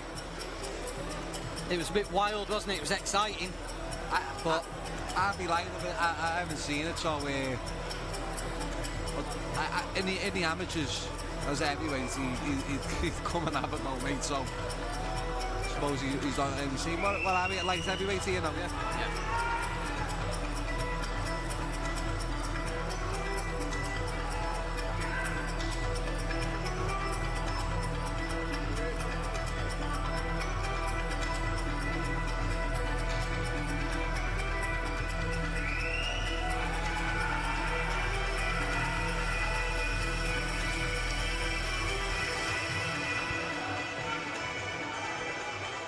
Don't forget, you can still send us your tweets via the hashtag on Twitter where the man himself, John Broyle Evans, will peruse over them in the company of Luke Willis. Penultimate contest time for 3-minute rounds of boxing in the cruiserweight division. Introducing to you firstly, boxing out of the blue corner, wearing the white glove shorts trimmed with gold. At the weight he scale, 12 stone, 8 pounds, 6 ounces. 6th professional contest hailing from Liverpool, the Baltic Bomber, Gennady Gradziewski. And opposing him, boxing out of the red corner, wearing the blue, white and red coloured shorts. At the weight he scale, 12 stone, 12 pounds, 14 ounces. One contest win. From Kirby, Sean Hannah Hughes. Phil Morris is our timekeeper, star referee in charge of the action, Mr. Mark Lyson, 4 3-minute rounds. Okay, boys, won't know the rules. Want you to obey my commands. Tell you to break clean. Defend yourselves at all times, boys. Good luck to you both.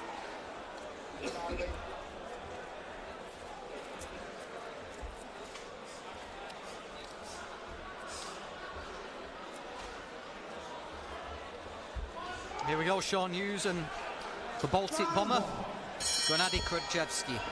Let's see what happens. I think it's going to be a war. He's moved up like 3 weights. He's mad, isn't he? He looks like I've seen him before, and I went, lad, you look like a completely different man. You must have threw all your clothes away out your wardrobe, wasn't it? It's the size of you. But it's not bad weight he's put. Honestly, he looks absolutely solid. He looks like Galata. Honestly, he looks like he swallowed the Al Sean Hughes.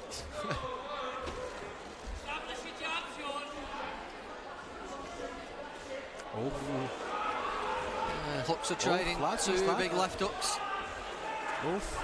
Sean Hughes doesn't want to be taking too many of them, you know. And the thing is with Gennady, he's not most genuine. He can fight. And he'll try and... Same with Mason when he boxed Mason. He started to take Mason's head off, but Mason's just 2 levels above. Well, I'll tell you what, Luke, we wouldn't be getting done on my trade descriptions act here, would we? This is exactly what we said it would be. This is...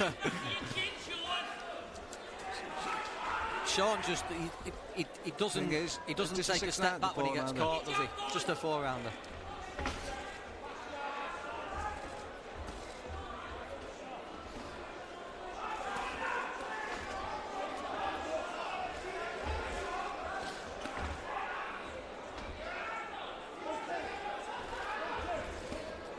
Good body shot. Yeah, big body shot. I wonder if size might just tell a difference here, natural size. Yeah, it could work really, really good for him, or really, really bad against him. So,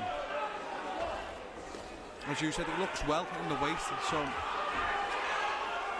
the body shots seem to be bothering him a bit, Luke. I think. Who, Gennady? Yeah. I suppose having that extra weight on him will be helping him a little bit. His eyes are wide there. He can see. I think he can see he's hurting. I think he got hurt early on by Gennady, so he's half empty his tank. He wants to be careful, to be honest with you. Because you have to stop throwing punches. I know it's only a 4-rounder, but he's looking for that backhand over as soon as Gennady lets go of his jab, isn't he? He's just standing in front of him, though, isn't he? There's no... He's just straight away, let's just have it toe to toe. Yeah. He's got fast hands, though, hasn't he? Hey. That's the only selling difference here. He's got the faster hands. In fact, he's getting off first, isn't he? Before Gennady can set himself, Hughes has unleashed 5 or 6. Yeah. 5 or 6 hooks. Trade right hands there. Mate, I like Gennady, but I don't know what he's been getting taught, mate, because he's just blocking punches with his head. He needs to bob, weave, go.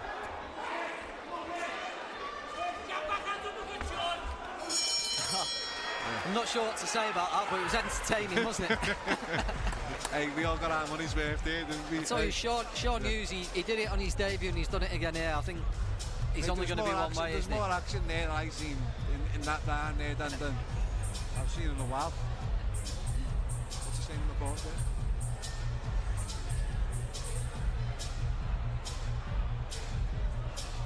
there? Exactly as advertised. And Sean isn't going to suddenly get behind his jab in the second either, is he? You know, I think we're going to get more of the same. Now I can see why they put a chief support.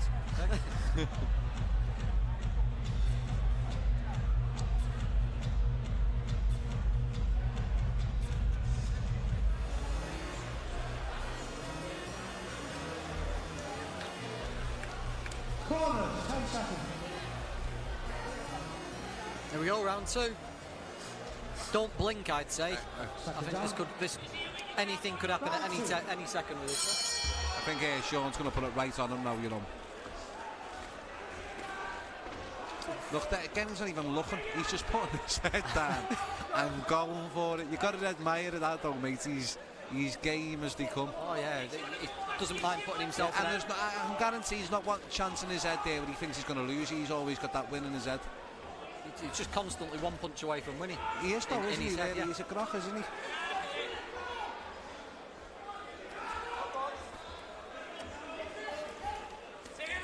Decent idea that for Baltic Bomber, isn't it? Just pushed him into a corner. Yeah, it just gets all his leverages away, doesn't it? To be honest with you, let's have it right. He's not the best boxer, so he's going to use his stems to his advantage. Just turn into a fight, get in there, try and rough him up a little bit, outman him. You know what I mean? He's got the more experience in the two, so he's being in with the higher opposition. He just needs to use it. I think he's panicking a little bit under pressure.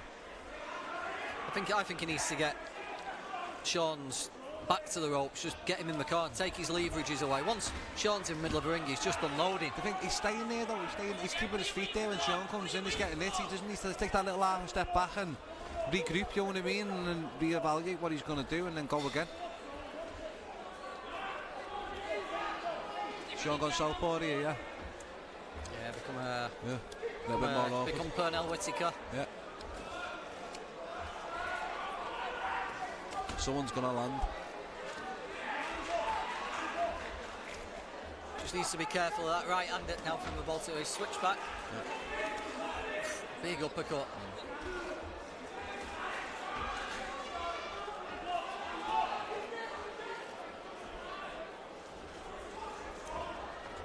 Mouth just hanging open now, Luke. He's put a lot into his first 4 minutes. Big right hook. But hitting that body shot. He's one tough man that game. I just want to know how we kept them white shorts white.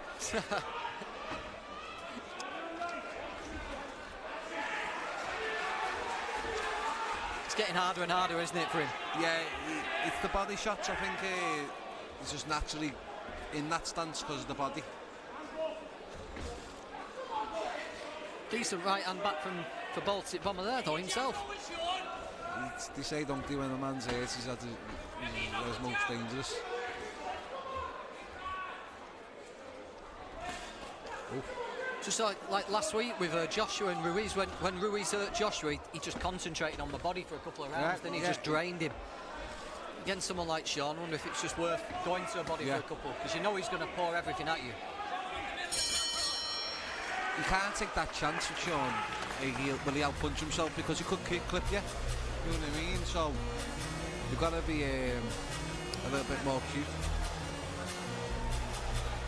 I don't think he's got that in his heart to do it.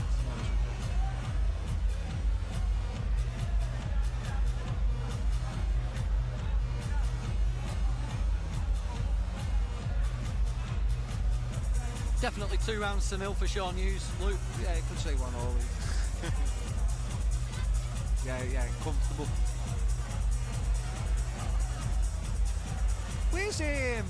Where's Luke Madeira anyway? His mum rang in for him today. Yeah. Bocky's time. Yeah, Luke won't be coming into work today. It's alright, Luke, mate. The proper Luke's here today. No imitation. Would they make wages there, John? No, yours. He's got yours in the envelope.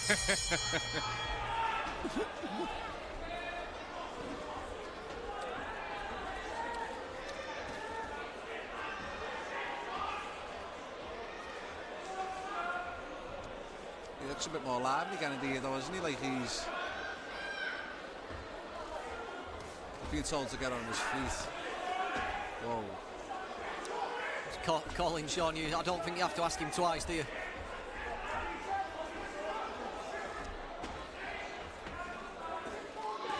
Again, you'll have a good 30 seconds here now and then, that's it.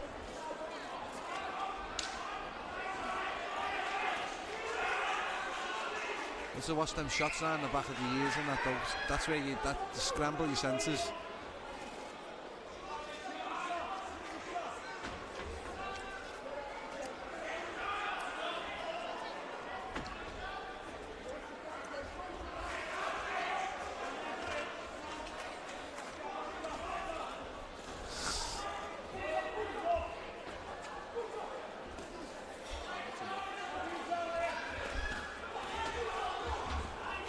Kennedy making a little comeback here, though. He's rolling on.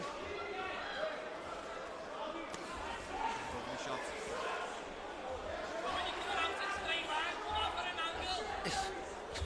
If Gennady just... Oh, big right hand there from the Baltic Bomber. And another one. He learned them off Wes. As soon as he starts getting Sean going backwards, Sean just goes back in a straight line and gets clipped and clipped again. He's went southpaw though, hasn't he? It's like, yeah. I've never seen him go southpaw. He's getting caught with them right hands since he's gone southpaw.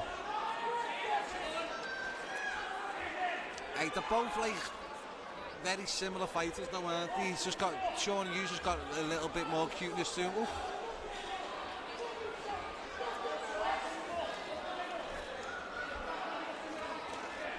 I just think Sean, when it's in the centre ring, he's just getting off first, isn't he? Yeah, he's a bit cuter, isn't he? A bit faster hands.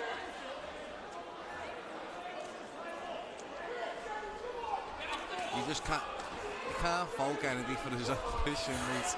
He's ready, isn't he, mate? Just sheer balls, isn't it? Something's hurt him here, Luke. Yeah.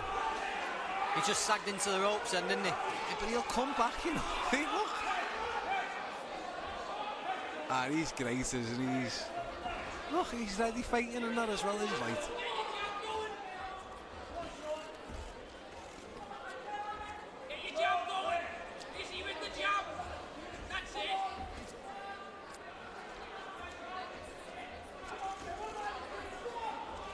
Big miss by Sean there. Kennedy somehow ended up pushing him back for most of that round. One to go.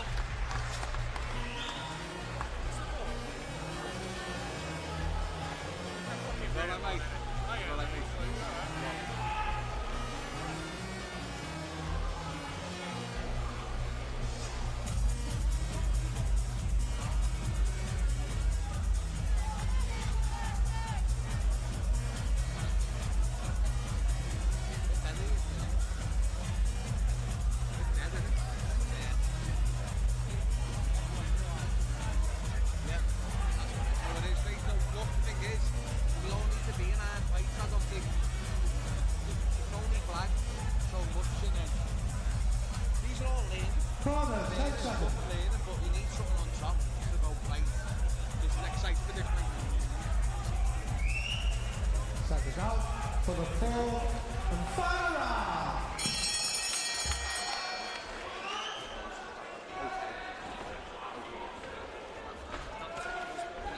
Yeah, well, yeah. He's come to have a go of the Bomber. Brave guy.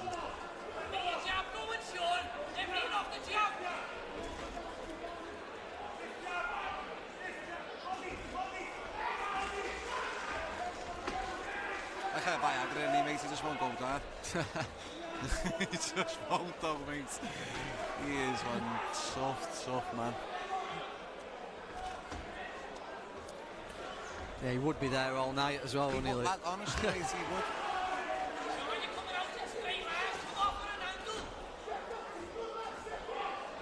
He looked in trouble in last round, but he seems to have he had a little bit of a smile on his face then somehow. I think he likes it, mate. Like secretly, he just likes being hurt and coming back.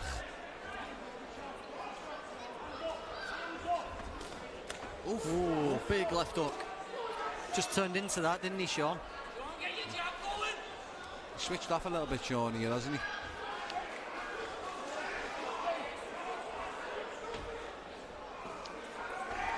I was just thinking he's in shock as like what he's still standing in front of him.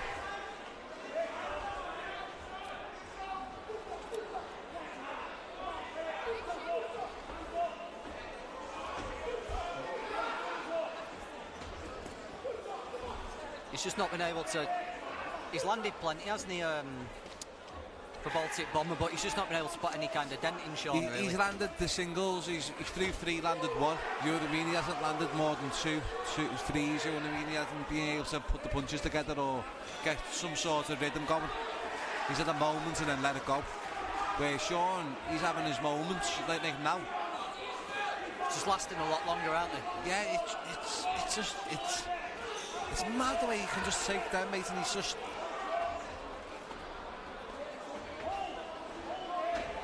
because he looks like he's eating, you know what I mean? And he still comes.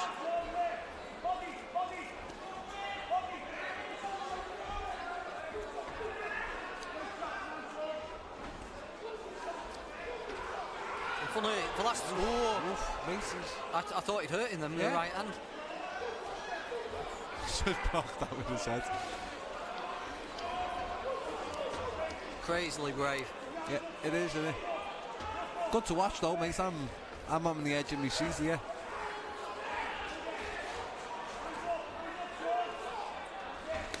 Down to last 10 now. Yeah, they're both giving it their all there. Sean Hughes most probably going to win, but well done to the Baltic Bomber there. Could have shared that last night with the Baltic Bomber. 39, 36, 39, 37. You're giving him a shout out? I would, you know, I'll give him that last, not give him a shared at least.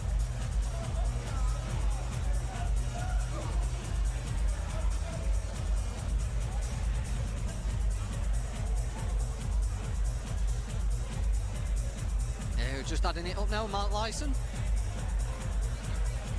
Ladies and gentlemen, before we render the decision, we've had some good fights tonight, but possibly the best. Let's hear it for these two.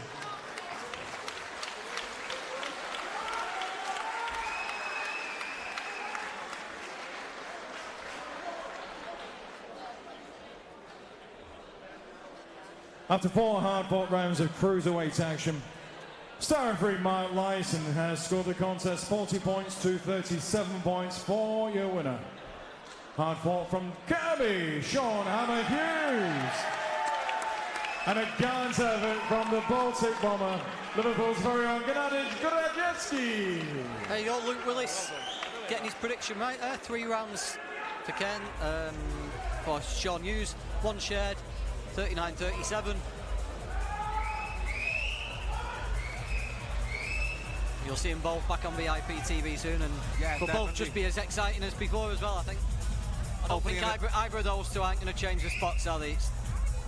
No, you can't, you can't teach them much more than to fight. On we go, with permission from the promoter, our final contest of the evening. Let's get our first boxer out from Kretina, Lithuania, Edvinas Pobloskas.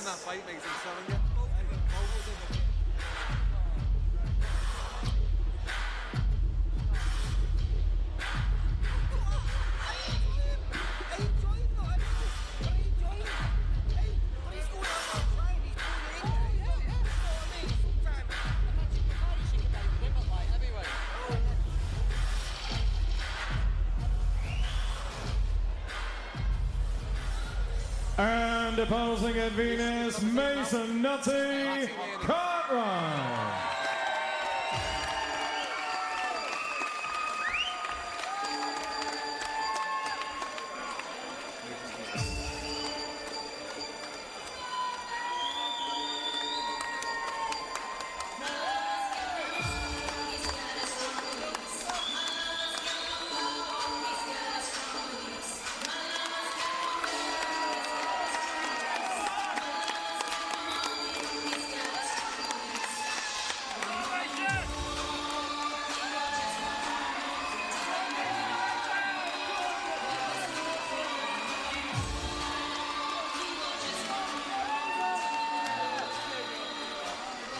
Ladies and gentlemen, this is 8 3-minute rounds of an international super welterweight contest. Introducing to you firstly, boxing out of the blue corner, wearing the multicolored shorts. At the weight he scaled 10 stone, 10 pounds. Tonight is his 30th professional appearance, presenting from Kretina, Lithuania, Edvinas Pobloskas. And opposing him, boxing out of the red corner, wearing the white colored shorts, trimmed with blue, silver and black. At the weight he scaled 10 stone, 9 pounds, 8 ounces. An excellent record thus far in his professional career. 16 contests, 14 wins. 5 of those wins coming by way of knockout, 1 defeat, 1 draw. From Ellesmere Port, Mason Nutty Cartwright. Stood in charge for this final contest, Mr. Al Elsa from Leeds. Thank you. Timekeeper of the bell, Chris O'Connor. Referee in charge of the action, Preston's Jamie Kirkpatrick. 8 3-minute rounds. Okay, lads, you both know the rules. Keep the punches up, watch your heads on the inside. Obey my commands at all times, defend yourselves at all times. Touch gloves. Good luck to you both. Good fight this. Mason Cartwright against Edvinas Poplaukas. Poplaukas has taken Chris Jenkins a distance recently, the British welterweight champion. He also took Liam Taylor a distance in his last fight, mandatory challenger for the British. So he gets to see exactly where Mason Cartwright is here. Yeah, he's a very, he's not a journeyman, he's a high-level opponent. Yeah, opponent, that's what he is. And takes rounds off, good fighters. You've got to be switched on with him. You've got to be switched on. But what he does do is open up, and Mason's fast and explosive, especially early. Mason's quality, mate. If I start shouting, and I make apologies beforehand. The thing is with Mason, he's so confident and Mason, he's the most professional kid that I've seen. He's in the gym continuously, mate. Anyone deserves to get into another sport, mate. It's him. Shot. Big left hook. Oh, he's gone. There we go. That's speed and explosiveness. 5, 6, 7. It was perfect, that was it. What a perfect left hook. Mason will jump on him now. Wow. One time. You're giving him a break, mate? No, he's giving him a warning for hitting him while he was on the floor. Mate, he is terrified him now. That was a... Relax, Mason. He needs to relax, yeah. Don't go looking for it, mate. Don't go looking for it. It'll come. It'll come. It'll come, lad. It'll come. It'll come. Slow down. So early on in fights, Cartwright's a real problem for anyone. He's so explosive. Mate, he'll go in with the heavyweight and try and outman him. Honestly, mate, he's so strong.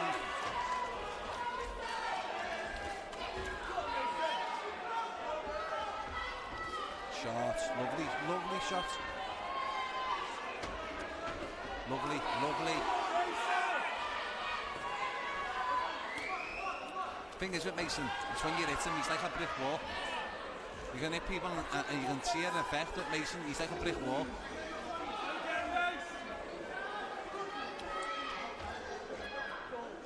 Just listen to what you said there, Luke. He went a bit gung-ho, didn't he, for 30 seconds, but he's just calmed down again. That was Mason 2 years ago, mate. He'd have still been on him now. Yeah. He knows he's got the speed and power to hurt him now, so he's going to get more opportunities. 8-round fight, this. Mace, time your left hook, lad. Time that left hook. Time it. Catch, then go. Tap.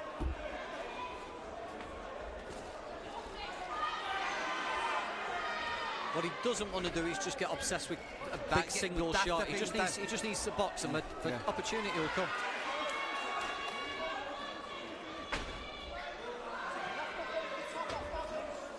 Go down the body, Mace. Left hook to the body. Left hook to the body. Short.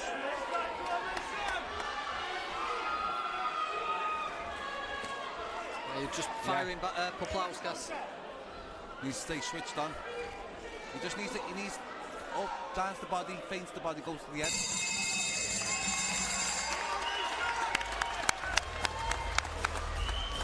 He's fine, just talking to his trainer there, Poplaukas in the corner, but just a perfect, just when we were talking about the speed and power he's got early on in fights, perfect example. It just shows you the levels, doesn't it? Like Mason's minimum British level. He is minimum, and he's showing that tonight. And he's been struggling to get some big fights, mate, and obviously through some bad luck, but he will come, mate. He'll come. The cut he got on his lip against Darren Tetley last year was terrible luck, wasn't it? Mate,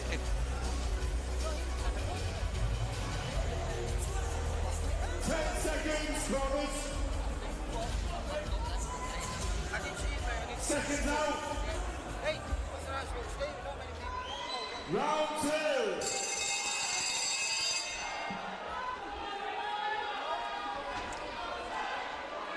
He's sort of like a Callum Smith left hook when he caught it. Boom. put the fear of God into Paplaukas, didn't it? Do you know what, though? Could be a blessing in disguise for Paplaukas, could wake him up a little bit. Or it could also just make him stay safe and put him right in his shell. But a low, lovely body shot that. I felt that. He looks like he's out of his depth here, Paplaukas. Don't get me wrong, Liam Taylor, Chris Jenkins, both welterweights, mate. Mason's a welterweight, mate, but he looks... He just needs to relax a little bit more. That little dip, lovely. That's it, not getting around the angles. Lovely shot, Mason. Pretty elusive then, wasn't he, when he was coming forward? His head movement was pretty good. A lot more confidence in coming forward. There's that left hook again. Got him there. Has to be careful though. Counter left hook again. Caused all the problems. Because Paplaukas is firing back, mate, I'm telling you.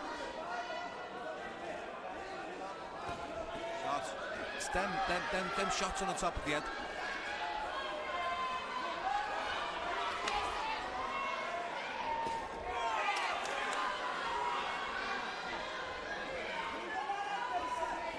He's just walking him down, he isn't needs to take that little step back though. When Paplaukas throws his jab or throws anything to keep him off, take that little step back and come fire back.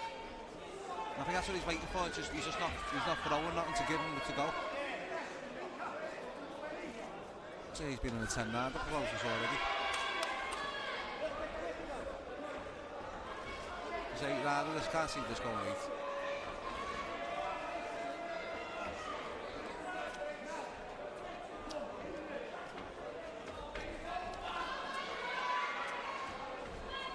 Feint that left, Luke, lower, go high with it, mate. Feint it, lower, go high with it. Feint the left, Luke, lower, go high with it, lad. Ooh. Just allowed himself to get turned there.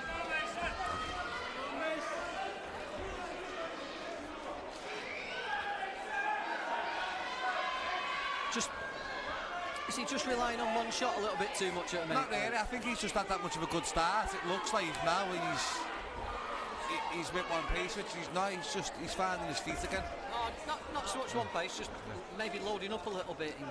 Instead of touch up, there you go, that's better. Touch up, touch down, and draw something that he can counter with that left up. But to be honest with you, I think he's half woke Paplaukas up. He's a lot more switched on a little bit now. You see by the end of that round, he's a little bit more switched on.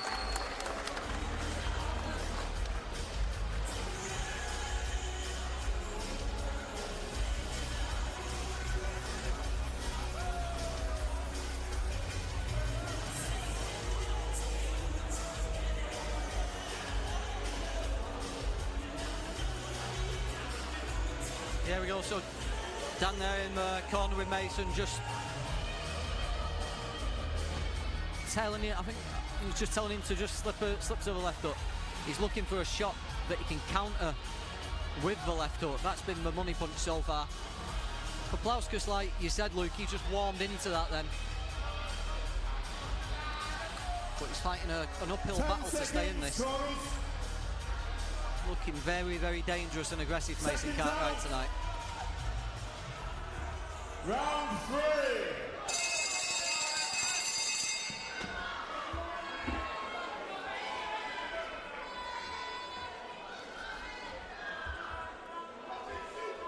Just been using the jab a lot more in this third round, Luke Mason, straight at the start. And Dan would have told him to get back on his jab. Back to the tactics, back to what he was going to do.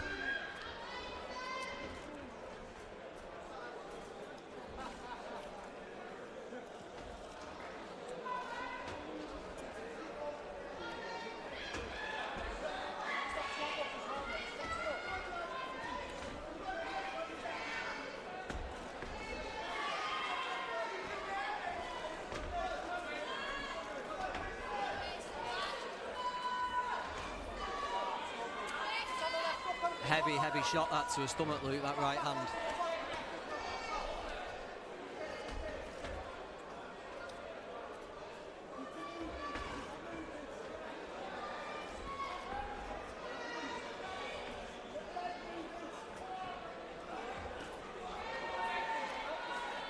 There's But I think that's the third or fourth of those he's landed in this round. Big, long, straight right hand to the stomach. He's knocked us short, be it backwards, to be honest with you. Shot, lovely. See that little dip and he went there in the second phase. And that's what he's trying to get at all the time. He's just a little bit out of range.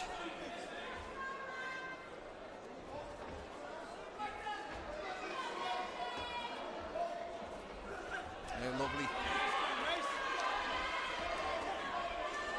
That's the opportunity he's waiting for, isn't it? Just to catch and count with that left hook. Took everything out of him, hasn't he?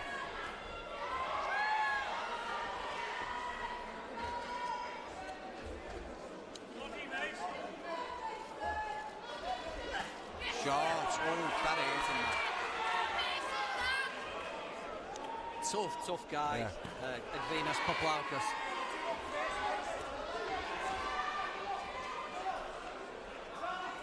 I can see this going with a body shot, me. 5, 6.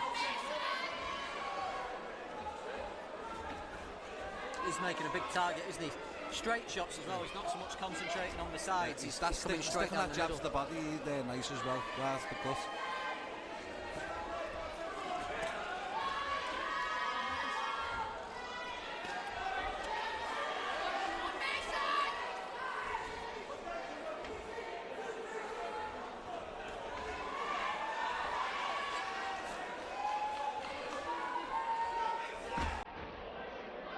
Paplaukas just got through this round, hasn't he? A little bit safer than the previous two. He's paced himself a lot that round, hasn't he? Good round.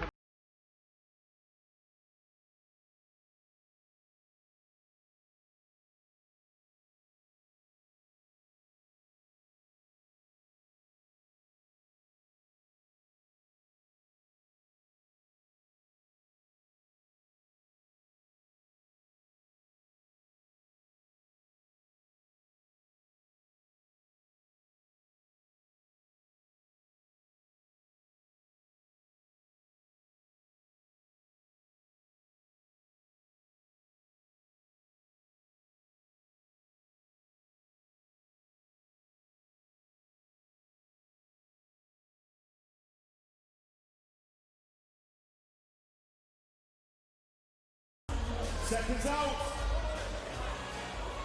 Round 4.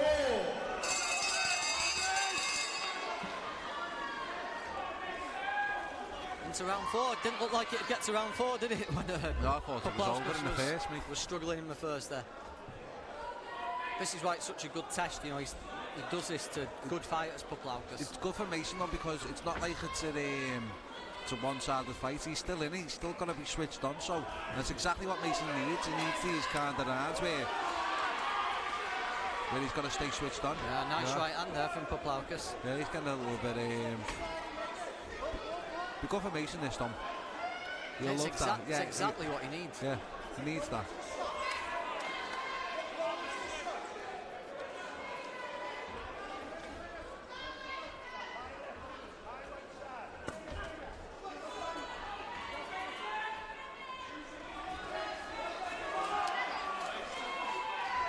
Seems to have got a little burst of ambition here, doesn't he, Paplaukas? I don't think that's what he wants to do. He's picking at the wrong person though to have it with, because you want to go like macho with Mason. That's what he likes. That's what he's looking for, you know what I mean? It's starting to snap him out of that. I think the more Paplaukas comes and tries to let us go, the worse it'll get for him.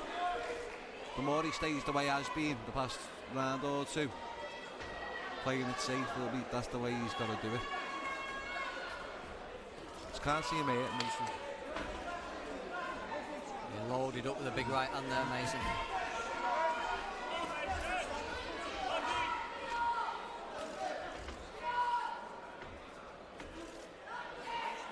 Good fighter, Edvin Paplaukas. Takes it right. He's one of them fighters. If he had a bit of back and meat and a bit of time, he'd be a winning fighter. Yeah, definitely.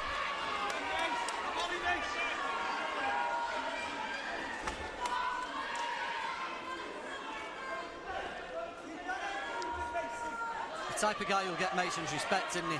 Oh, 110%, mate. 100%, 10%. So with his own little left up.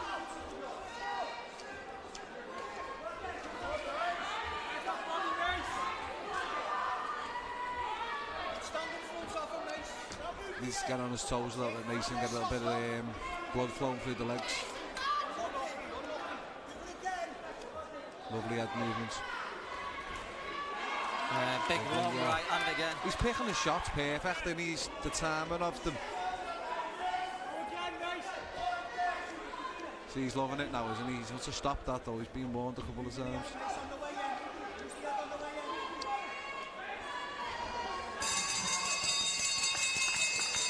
Just stabbing away at the body again to end the round. Another lovely round from Mason.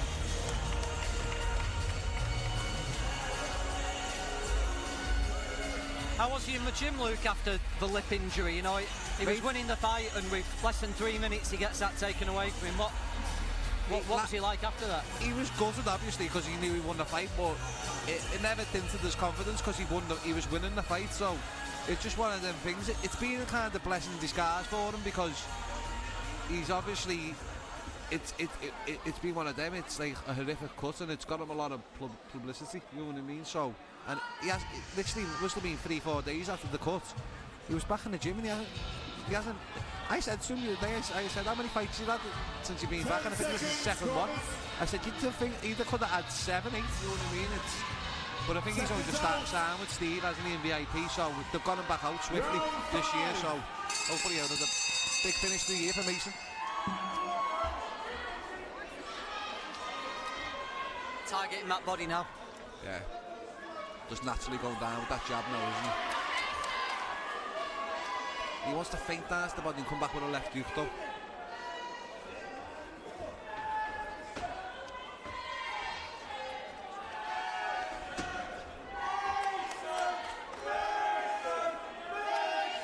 What's Poplawska's done to take that left hook away, Luke?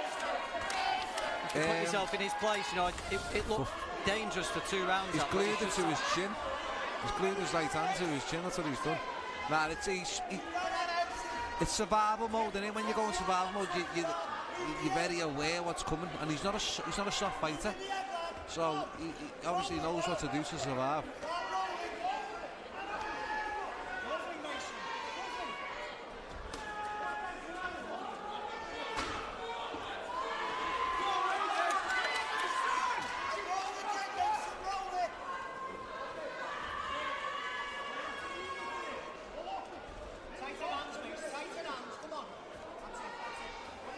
Just listening to his corner to get his hands nice up, back in position. Not the type of guy you can take liberties with, Poplawkas. No. Got to stay switched on, and this is experience now, isn't it? So we should jump in with that.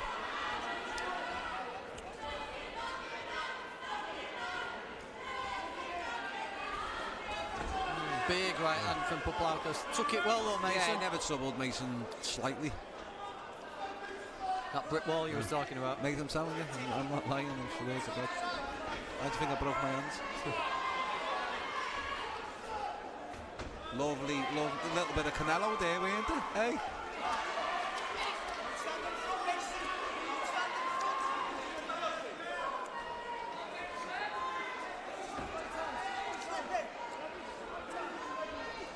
A little bit faster with that.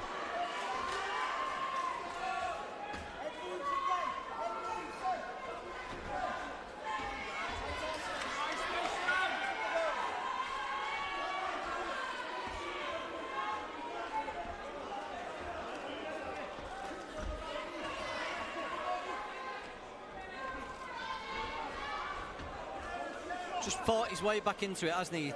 He's still losing rounds, Poplawkas, but he's not fighting that desperate struggle anymore, is he? He'll survive, and he's making it a little bit competitive now, isn't he? I think he's hurt there.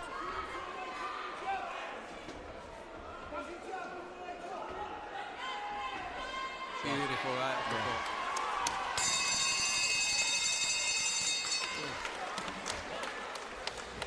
His first real fight, this, isn't it? Since that. Since Dan Telly, isn't it? A year ago, over a year ago, so. Don't get me wrong, no, Kennedy, give him a go, he's just a big lump, weren't he? Yeah, it's a bit more lively opponent, isn't it?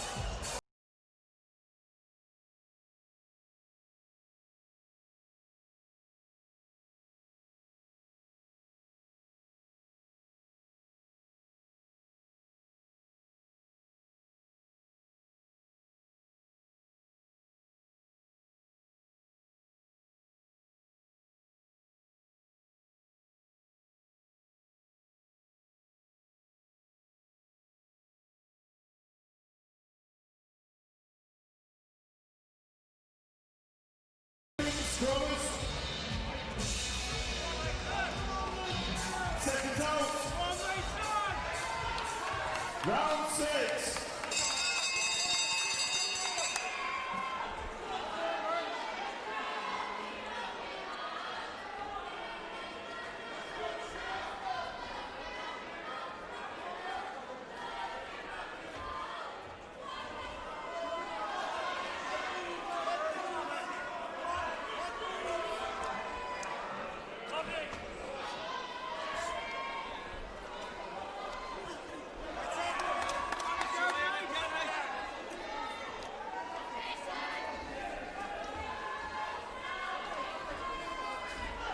So it's like he's come out with nice tight hands and concentrating on straighter shots, Mason, here, doesn't it?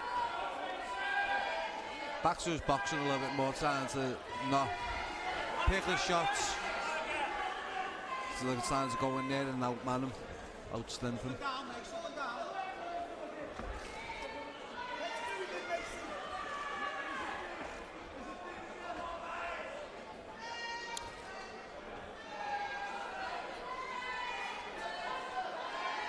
Poplawska's, for his part, just doesn't seem as willing to.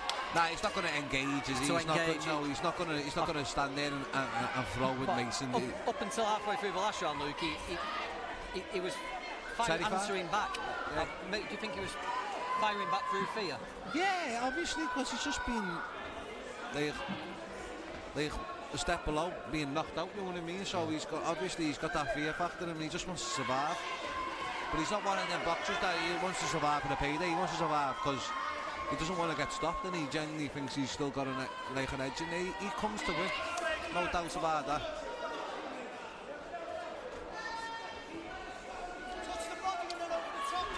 Lovely perfectly timed. Lovely shot.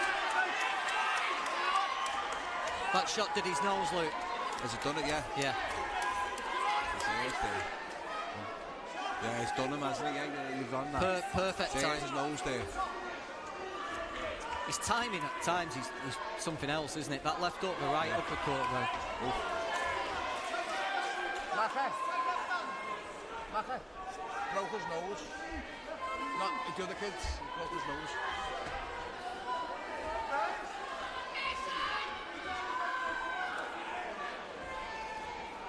Yeah, he's hurt that nose, hasn't he? Yeah. Every time he touches it.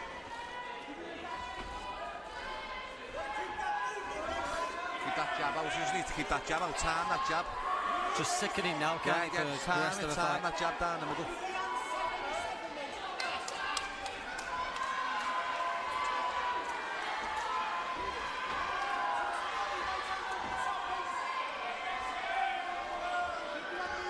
Slip. Left into the body. Yeah, I think that's when Mason's at his best, when he's boxing and countering and using his speed rather than looking up and walking people down. I think once he does get his boxing like as you said, countering, and once he starts working, he starts coming forward then and starts to let his hands do it. That uppercut that broke his nose there, yeah? Yeah, slipped to yeah.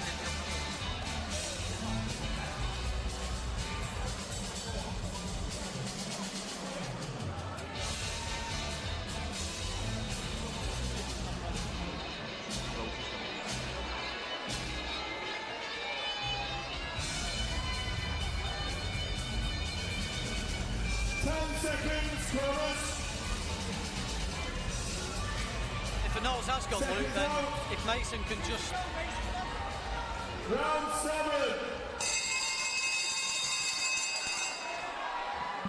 What'd you say, John? Sorry. If a nose has gone, then if Mason can just keep target, there's still time in there to really sicken Puplauskas and maybe hit him out. Starts with the angles a little bit more now, Mason. Get some energy going in his legs.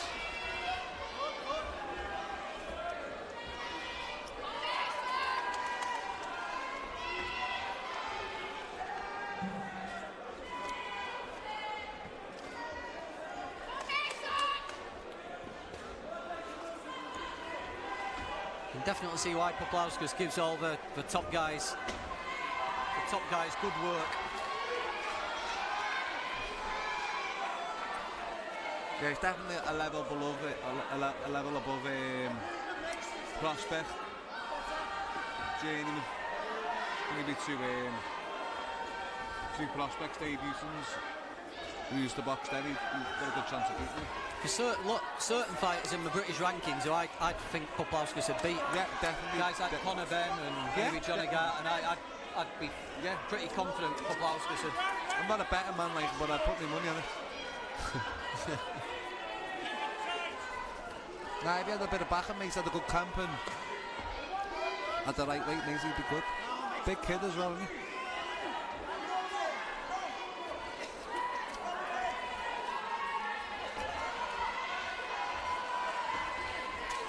Just bossing this now, Mason, isn't he? Yeah. He's relaxed a little bit more now. He's not loading up with every shot. He's just getting the shots off.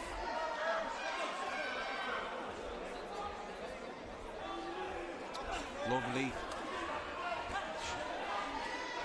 Thing is with Mason, you don't know what shot's coming. He can throw different shots, different angles.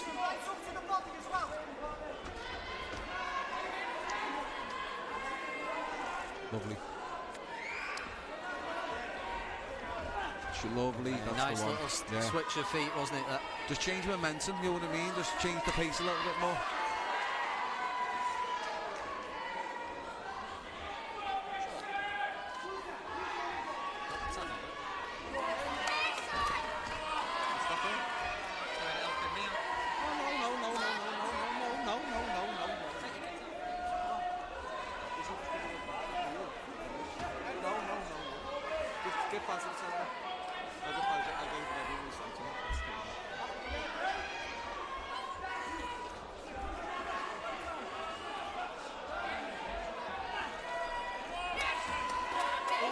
Left hook again.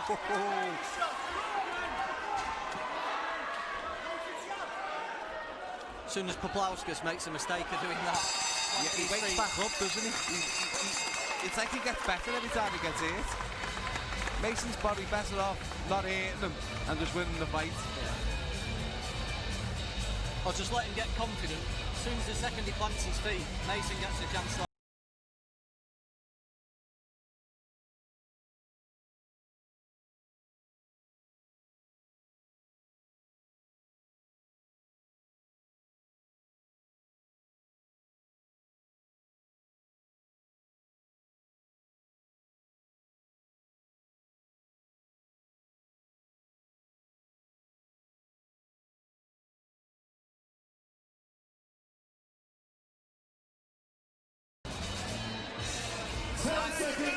It's the ideal fight you want before a big fight. Yeah, exactly. Yeah. Seconds out for the 8th and final round.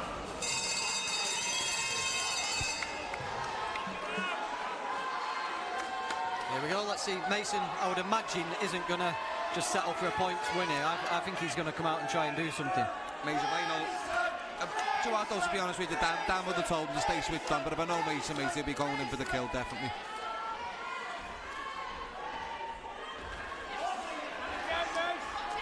Takes a right on. He went looking for it and took a right hand himself.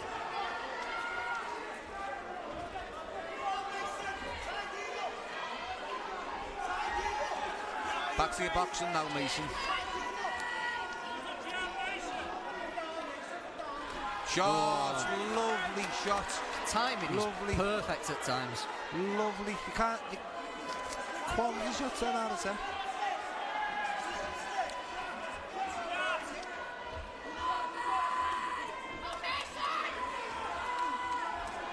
Get that head moving a little bit more, Mace.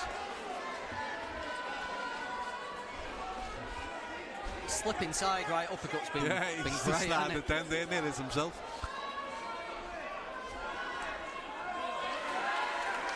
That's And it, again. lovely. A slip outside uppercut. It's like he working does it without perfectly. even knowing it, isn't it? It's mad. Just that, he just throws it when it's right. It's when that jab, he throws that jab, he just... For jab's got slower, hasn't it? So he's got that split second more time to work on it.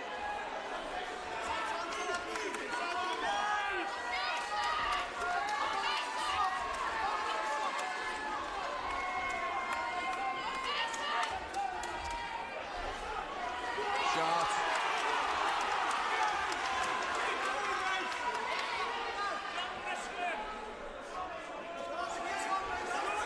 Last minute, good fight. Some good action tonight. And Fisser's capped it off well. Yeah, very well. Even though it was at 8-9, he passed us for the title fight.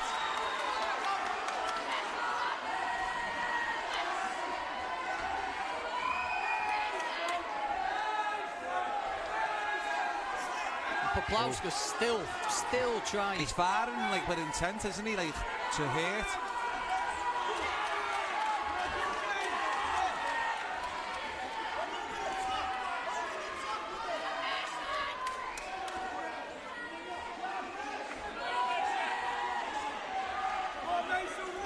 Just looking for that left hook again.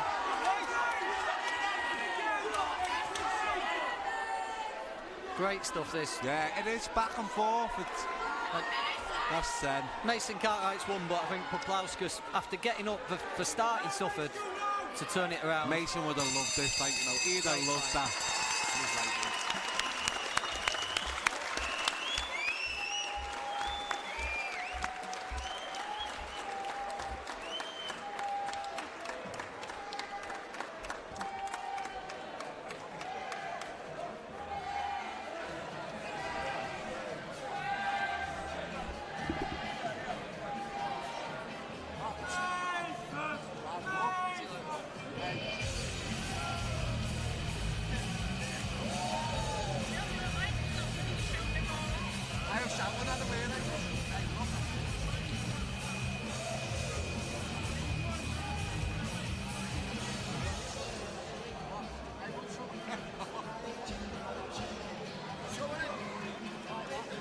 Ladies and gentlemen, after 8 rounds of absorbing action, referee Jamie Kirkpatrick has scored the contest 79 points to 73 points for your winner, Mason Nutty Cartwright.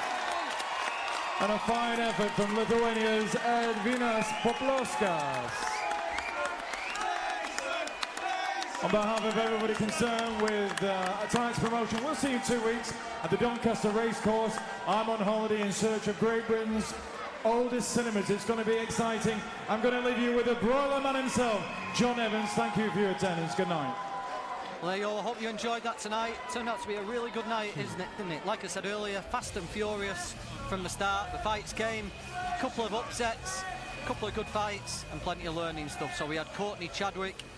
He looked really good, actually, against Michael Horobin. Lee Whelan as well looked good, beating Paul Cummins. Brian Phillips, the best we've seen him, fighting Liam Richards. Nathan Bennett just did what he had to do against Carl Turney. And Nathan Qualis did what he had to do against... Just 1 second, I'm being talked at here. Splitting the cash for you. Against Dmitry Kalinovsky. See you next one. See you later. Jay Farrell got...